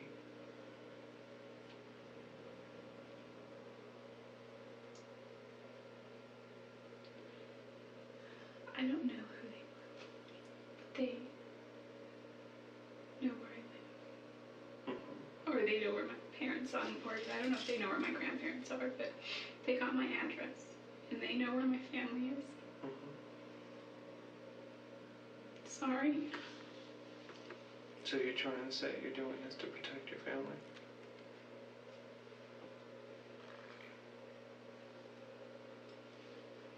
Why would someone do this to you and to him? I don't think they really intended to do anything to me. You're saying somebody followed you all the way to Arizona from here? No, I don't think. I think I was an element of surprise for them. You were an element of surprise? So they didn't expect I'm you to be there? guessing. I don't think so. They didn't expect you to be there? I mean, they had to see my car. Is it someone who lives in Mesa locally? I didn't recognize any of them. Well, you have to give me a motive. Why would they do this? Were they going after Travis? For what reason? You tell me this, but you give me no reason. They didn't discuss much. They just argued About what? about whether or not to kill me. For what reason? Because I'm a witness A witness of what? of him. Of Travis. Of Travis's murder. Yeah, but I didn't really witness it. Didn't see much. Just, Okay. I just, oh. You need to make this believable, because it is not believable to me right now. You need to give me something. Okay. I just, listen. I am listening, Hey, Jodi. I am I'm listening, I'm and just it doesn't saying- make any sense to me. It's fine, because my family will, Well, help us protect your family. If that's the case. they got my driver's license. It has a P.O. box on it. Mm-hmm. And they got my registration out of my purse, which was in the purse that I was using at the time. And it has my parents' address on it. Why would they do this? You see where I'm coming from? Why? What kind of beef did they have with him? Or was it with you? Or They're, you need to make this believable. People just don't go in somewhere and kill somebody for no reason and then let a witness go. That doesn't happen. They've already killed one person, why not just take care of the other? well, yeah, You know who they are if you're telling me the truth. I don't know them. And I don't believe you either. And I can't. You can't expect me to.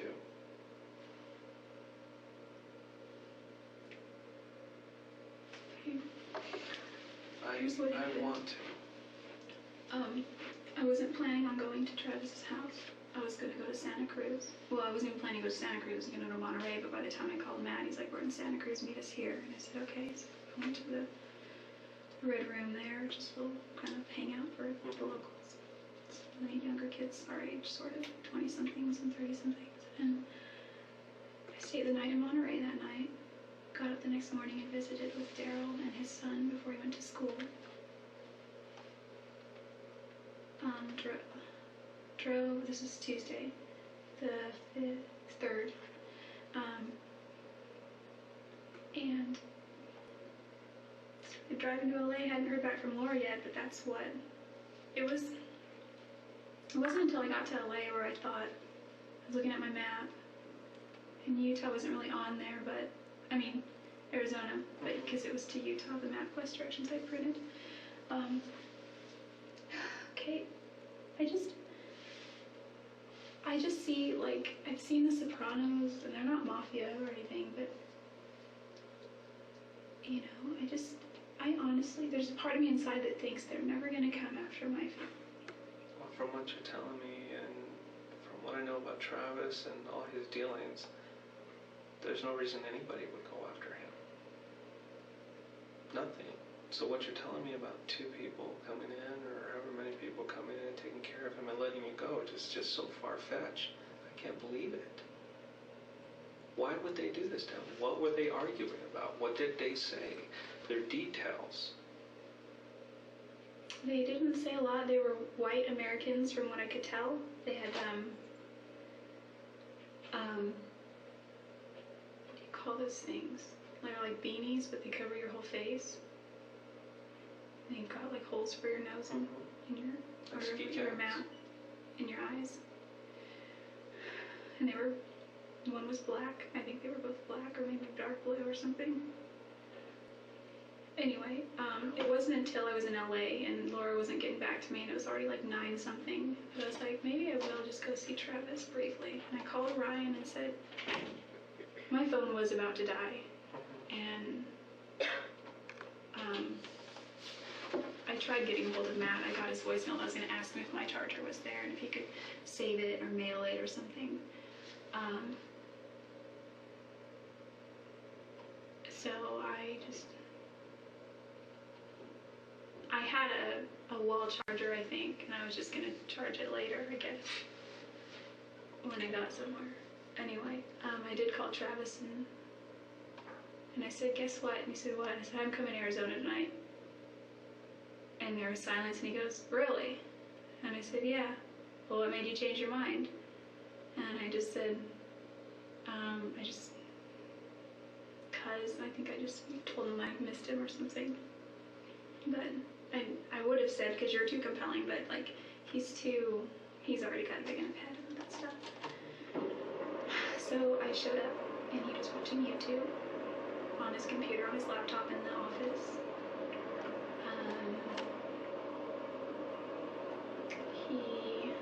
We watched that for a little while, and he was very happy to see me. Napoleon barked, but he always barks when somebody walks in, and then Napoleon was really happy to see me. He gets so excited, his whole body jiggles. And I just do this thing to his butt where he just kind of push him on the side, and he goes around in circles over and over and over until he realizes, hey, stop putting me in circles. So it was a good reunion.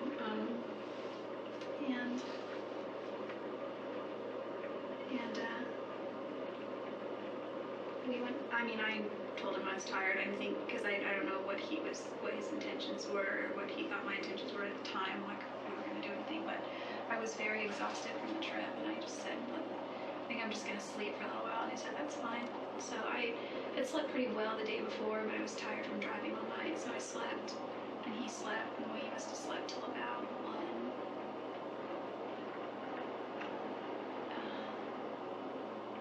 In the afternoon? Must have been around then. His roommate was home when I got there. I'd never see his roommate though. I think I was asleep by the time he thought I'd been left.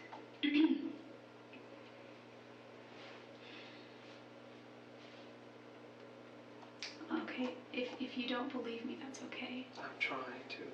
I'm just saying really that, hard. you know, it sounds to me like Like, I'm already in the system, pretty far in. I'm not getting out anytime soon. And as long as the rap falls on me, I think that... It's not good. Don't do this. No, I'm just saying, I think that as long as that is, there's less of a chance that my little brother is going to be hurt, or my mom, or my dad, or my sister that live there. Okay, we'll continue with the story. Anyway. About 1 o'clock. Yeah, we had sex a couple of times. Once was in his bed, and once was again downstairs in his office. And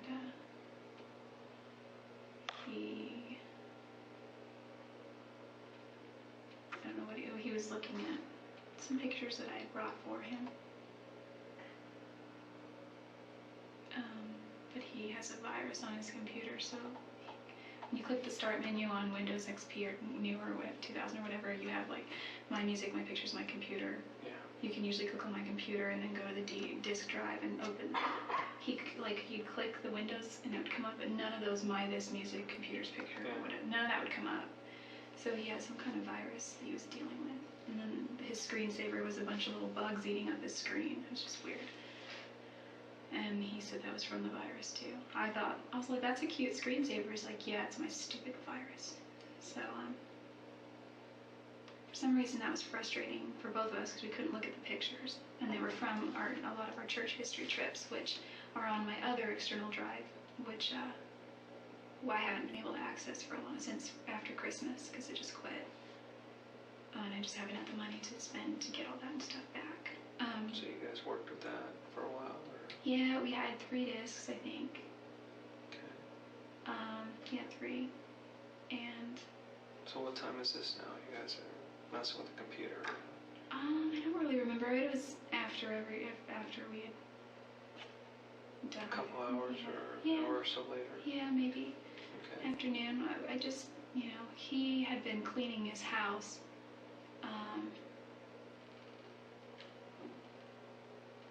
So I wasn't sitting on the couch. Usually I would just chill on the couch downstairs, if no one was home.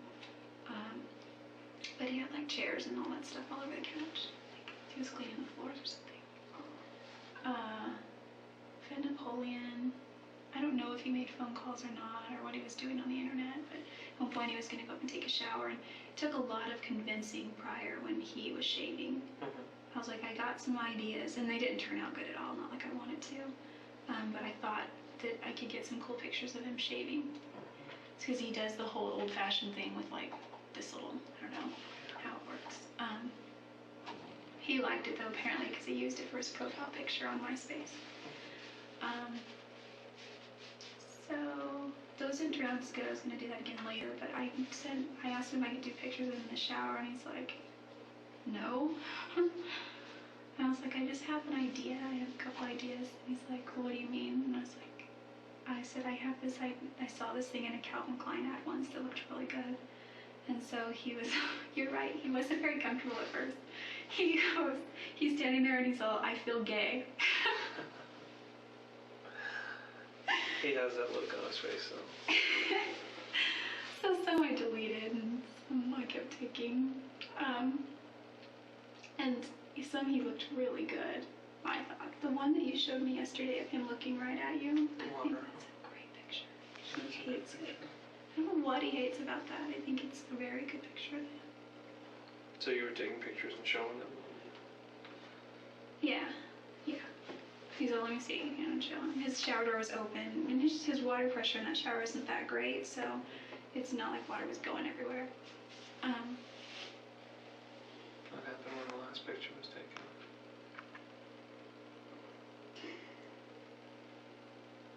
He was kneeling down in the shower. I don't remember if this is his shower and the sink is over here. I was like right here taking pictures. And I don't really know what happened after that exactly, except I think he was shot. Where were you? If this is his shower, he's sitting here. I was like, well, if this is his shower, he's sitting here. I was like right here on my knees, and his bathtub is right here, and I was taking him here, and I was just going through the pictures, and I heard this loud ring.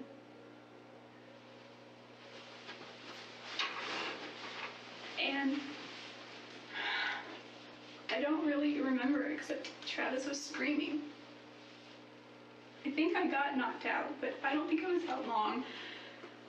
I know I got knocked in the head, and I'd gotten knocked in the head once by my dad when he was just really mad, and it wasn't like, actually he didn't knock me in the head, he just pushed me against the wall, and I hit my head, and I fell. But in this case, I think it was similar because he was screaming, and I was by the bathtub. And he was holding his head, and there were two people there, and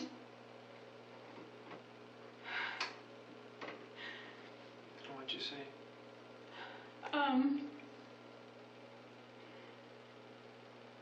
I remember putting my hand on his back because he was on all four of his knees. He was like on his knees like this, doing something like this or something like, I don't know. And I was like, are you okay? What's going on? What's going on? He's like, go get help, go get help. And I said, okay. And I turned around, there were two people there. One was a guy and one was a girl. I couldn't tell that at first, but I could just see one was a girl, and I assumed the other was a guy because their build, and then their voices. I don't remember if they were wearing like maybe jeans. What did they say? One was in all black, one was in jeans. Did they say anything? Yeah, the girl wanted to kill me too. What did she say? Like, What words did you hear? What phrases? who is that? Who is that? I thought he was by himself or alone or something, and he was like, shut up, just finish it. And Travis was screaming the whole time. He wasn't screaming like a girl, he was just like he was in pain, like he was like shocked, like, oh, you know. He wasn't really moving though, he was just staying kind of still on the floor. And what happened? Well, as soon as he said go get help, and I turned around and they were there, and Where were they were in the bathroom. Where at the bathroom? Not in The the hallway girl or in the was- bathroom? The girl was in the hallway, kind of. And the guy was more toward in the bedroom, but like still in the bathroom, like on the tile carpet area, right there where it starts. Okay. And he started coming in toward the bathroom too, and What'd you do?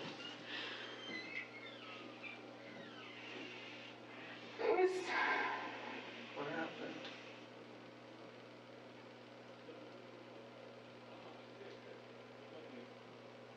What happened, Jodi? What did you see?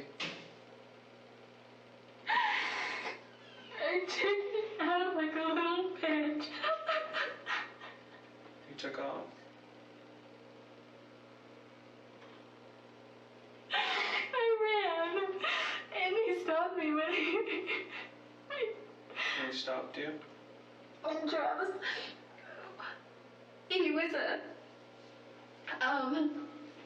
he was still like conscious and still alive, and But you just left him there? no, I ran into the closet because there's two doors, and they were sort of in the hallway already, and he stopped me, and he didn't touch me, he was just held the gun to my head, and he was like, you don't go anywhere, and he told the other girl to finish it. I didn't see, but he was like, I don't think he was saying a lot, but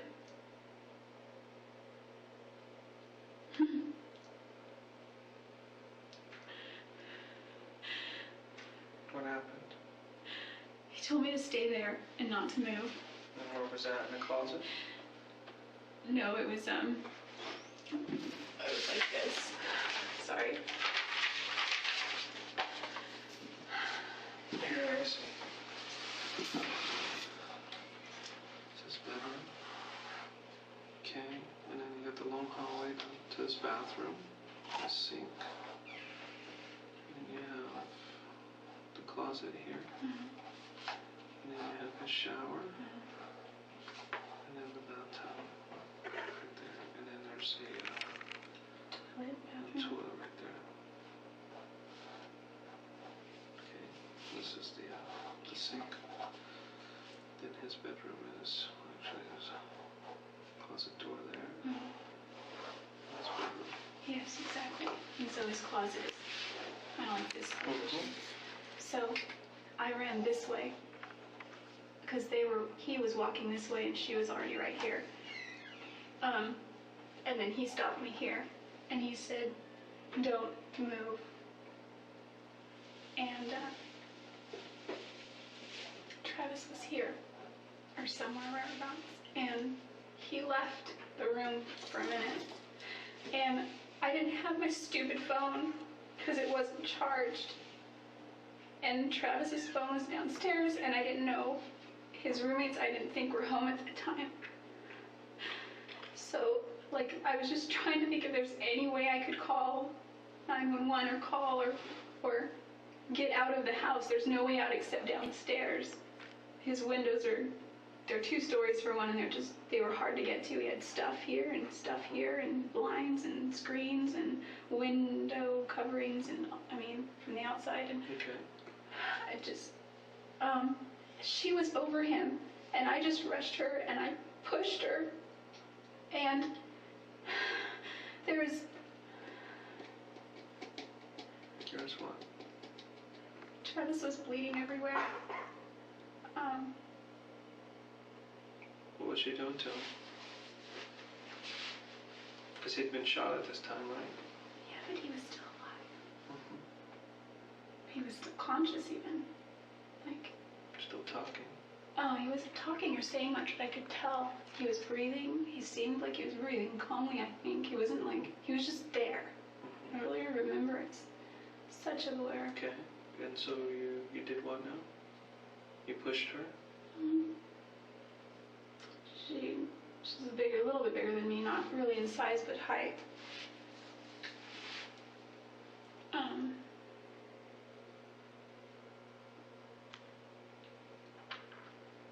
what happened? Oh, it didn't really deter her. Did she have any weapons on her at all? Yeah. What'd she have? I thought she was the one with the gun, but maybe she had the gun, but he had a gun. So whether there were 2 guns or they had 1 gun, I don't know. Well, she's the one who shot him, though, right? She was the one here, and he was back here at that time when you saw them. I would think so, because, I don't know, I got hit here somewhere. I don't know. Because when I woke up, he was screaming. And I saw her at this point, like right here, and walking either back. She must have been walking back this way. And I saw him sort of following. And that's when he's like, finished. And I started running this way, and he stopped me, and then he left the room for a couple of minutes. Why did he leave? Maybe just, I don't know. Okay. So He's what like, happened "Don't you what move." happened after you pushed her? I got Travis, and he wasn't like standing up really. He wasn't really doing much, and I was trying to get him, and she came back. I got him kind of far, like right here. She came back, and he was starting to just get weaker and weaker. And this guy came back in, and she said that they needed to do me too, because because it was there. And he's like, no, that's not why we're here. Yeah.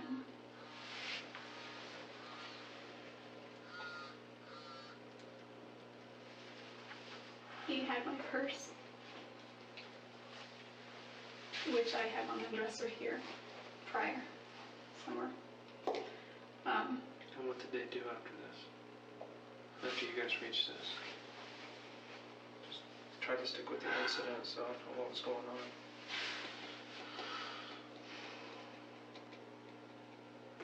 She came after me, and he stopped her.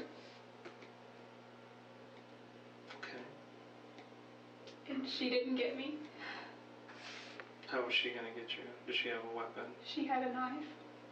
Okay. You said she had a gun before. I don't know if she had a gun. I think, because I am guessing, I know that he had a gun.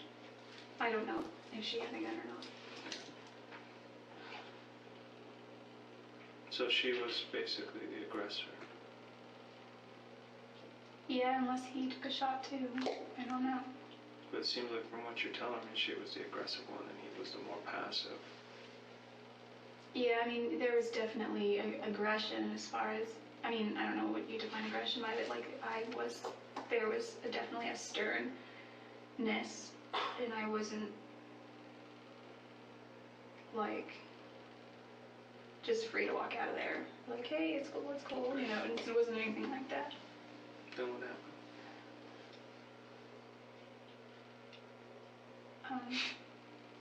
They had an argument back and forth, and she wanted to kill him, and he didn't.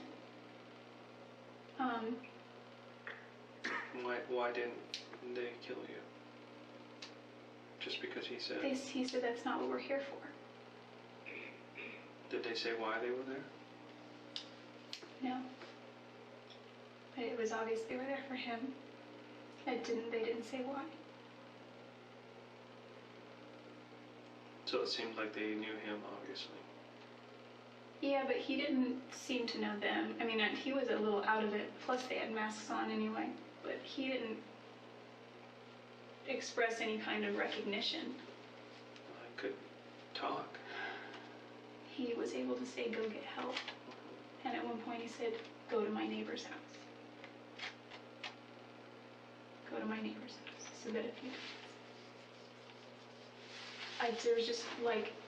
there was just no way out. Did you see them hurt him anymore?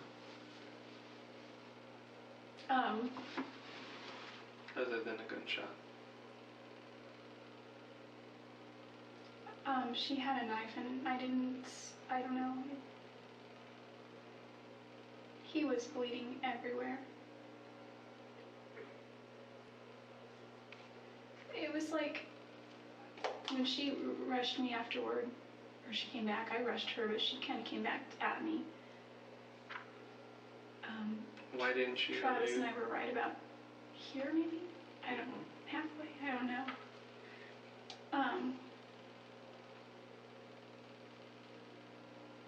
And there was a little bit of a struggle with her and I. I was so scared. I'm not a person who fights. I'm not a person who knows really about self-defense. I took some classes once, but it was like 8 years ago, and I've never been consistent with it. Okay. So I wasn't sure. I just knew I had to hold on to her hands because she had a knife. What hand does she have it in? She had it in this hand, but well, her right, I guess. So. All right.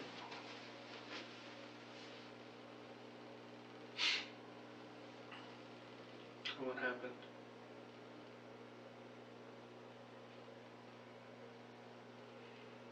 So you didn't see her hurt him anymore. He was just bleeding. Where did he end up? He when I tried getting him here, he said go get help. And when I came back this way, pushed her, and he said go to my neighbors, go to my neighbors. And I wasn't like no, but I wasn't gonna leave. If I couldn't leave without him, I was trying. I felt stupid already for trying to run this way. I was gonna go to a phone. And he was like, I just said, come on, come on. You know, he was naked, but I didn't care. Just come on. And he's like, I can't. I said, come on. He's like, I can't feel my legs.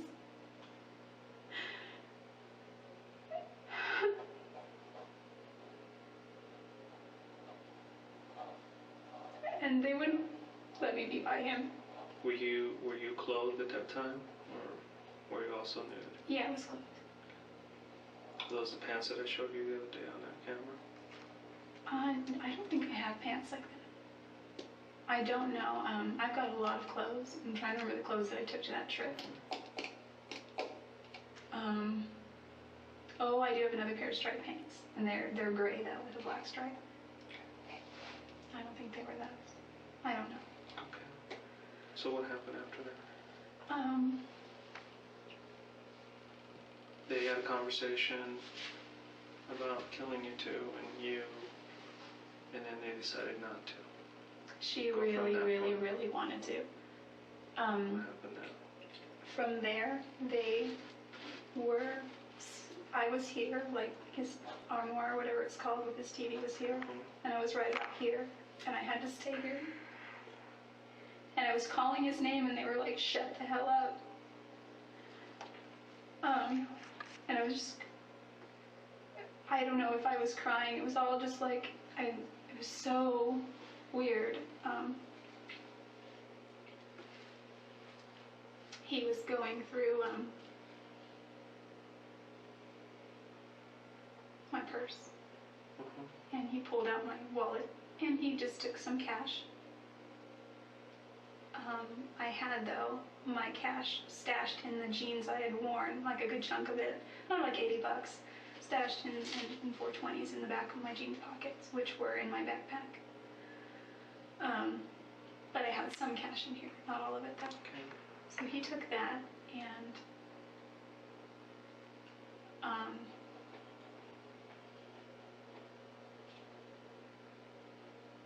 And what happened?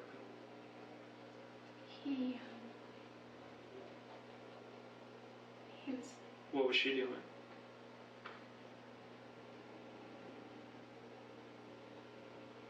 she was like right here that time. Doing what? Um, He's over here taking stuff from your wallet, from your purse. You're here. She's down the hall. she wasn't far. It's not a far distance. There was part of me, I think, that was just, I was sitting and I was just like, I didn't know what to say. Like, do you beg for your life? Do you say, who are you guys? I'm powerless because I don't have any way to stop them. They were just more powerful. Well, continue So on. I So once he figured- took stuff from there, what did he do? She was, I don't know what she was doing, but she was arguing with him, and talking with him and saying, What were they saying? she's like, it wasn't like super yelling, it was kind of like hushed but intense, like, you need to da-da-da, shut up, it's not over here, things like that. And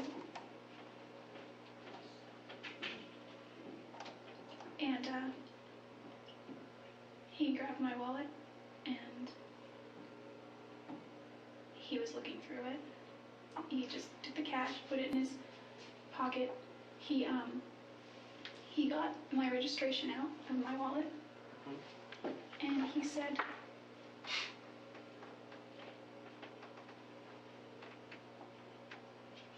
What do you say?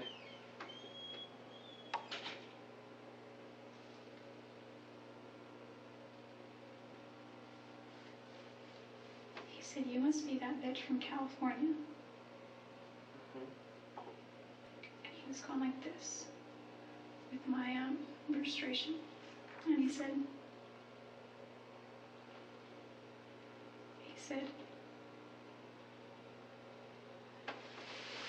if you ever say anything about this,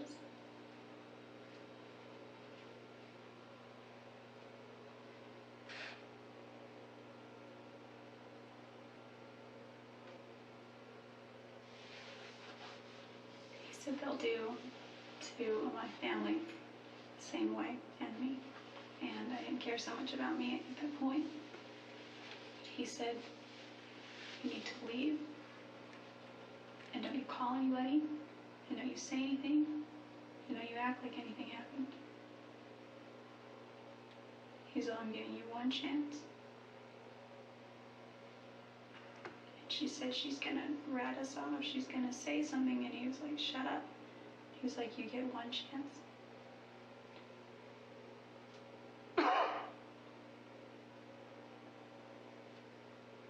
Is that when you left? I said, leave now. And part of me didn't want to leave. Travis was still alive. He was still, he wasn't moving a lot, but he was still alive. I could see that he was still. Did you leave at that point? I left the room. And where did you go? I went downstairs, but I didn't have all my clothes. What did you leave there? Well, Travis said I had some stuff there. I didn't see what it was. He said it was in his closet. So they were clothes of mine.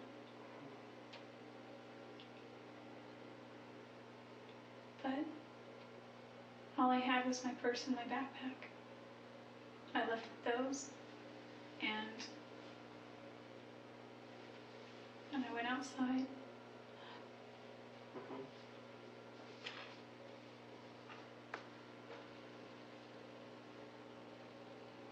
then what'd you do?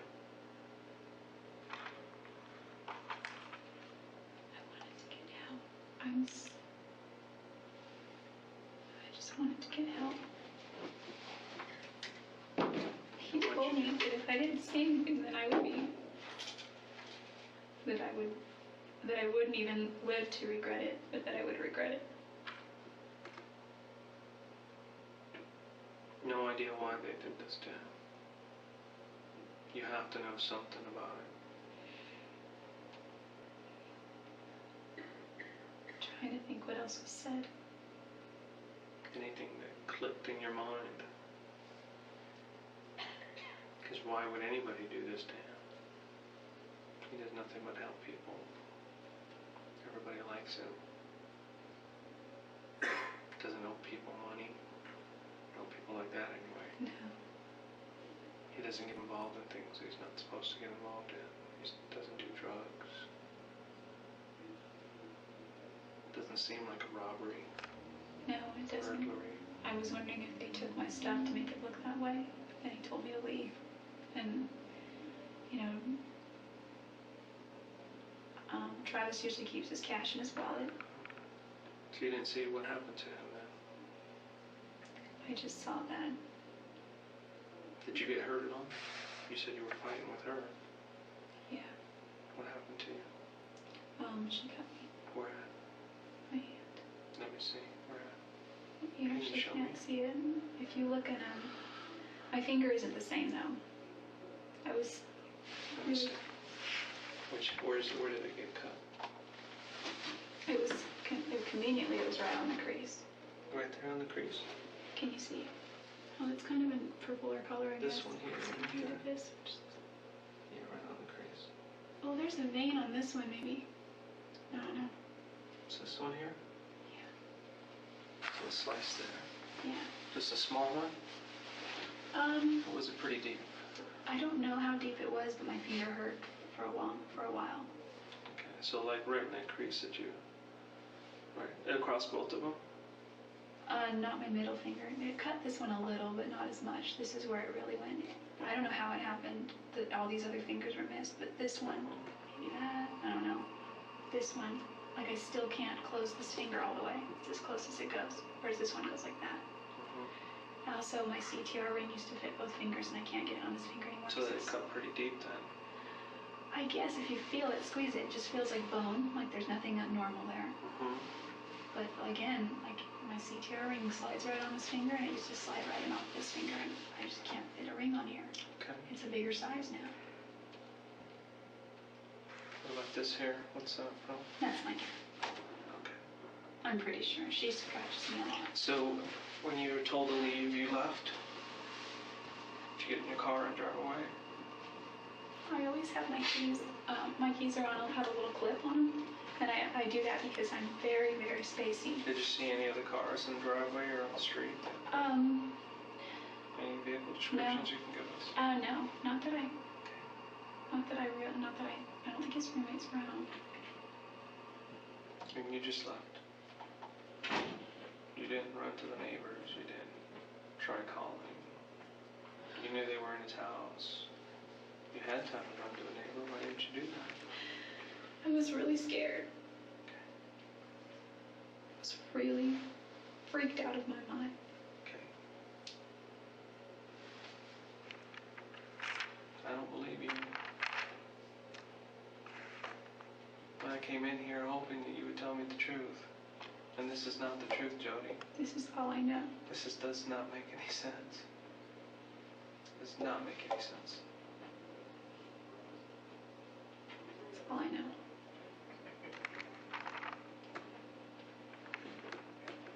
Nothing changes for me. I didn't think it would.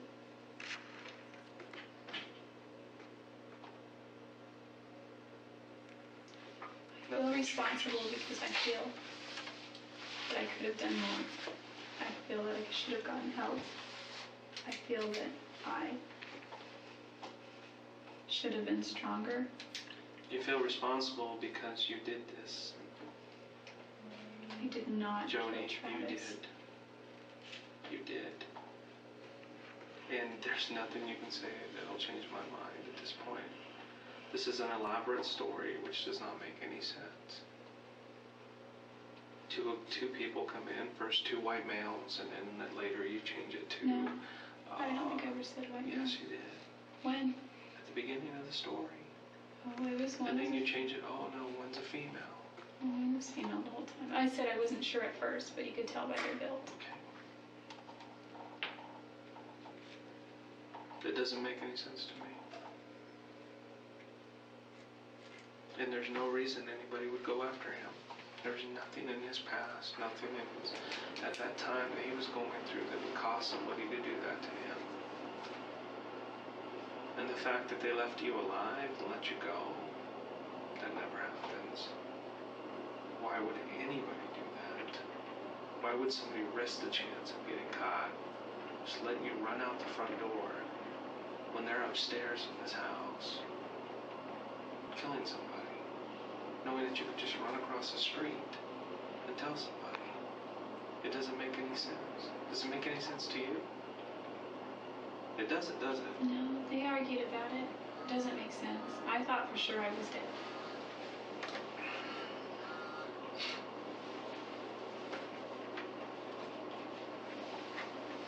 I was hoping that you were going to be completely truthful with me today.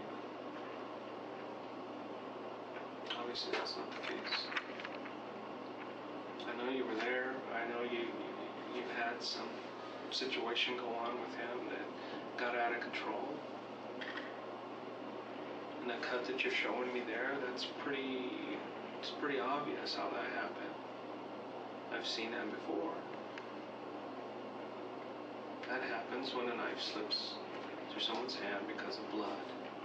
It's slippery and it cuts. That's what that is. I've done this for a long time. And this is the most far-fetched story I've ever heard. And it's not going to help you. Is that how you want to leave this? I just don't want my family to get hurt. Your family will not get hurt. They will not get hurt. The way you're hurting your family is by not coming forward and telling me the truth. There is a reason why you did this, and you just refuse to tell me why. Maybe because you are cold and calculating. All right, ladies and gentlemen, we are going to take the evening recess at this time. Please remember the admonition tomorrow morning and starting tomorrow and every day that you come to court. I'm going to ask that you assemble downstairs in the jury room in meeting room A. It is being reserved for you, so that is where you will stay. The bailiff will come and bring you upstairs when we're ready to start. Are there any questions? Please remember the admonition. Have a nice evening. Tomorrow, 10:30.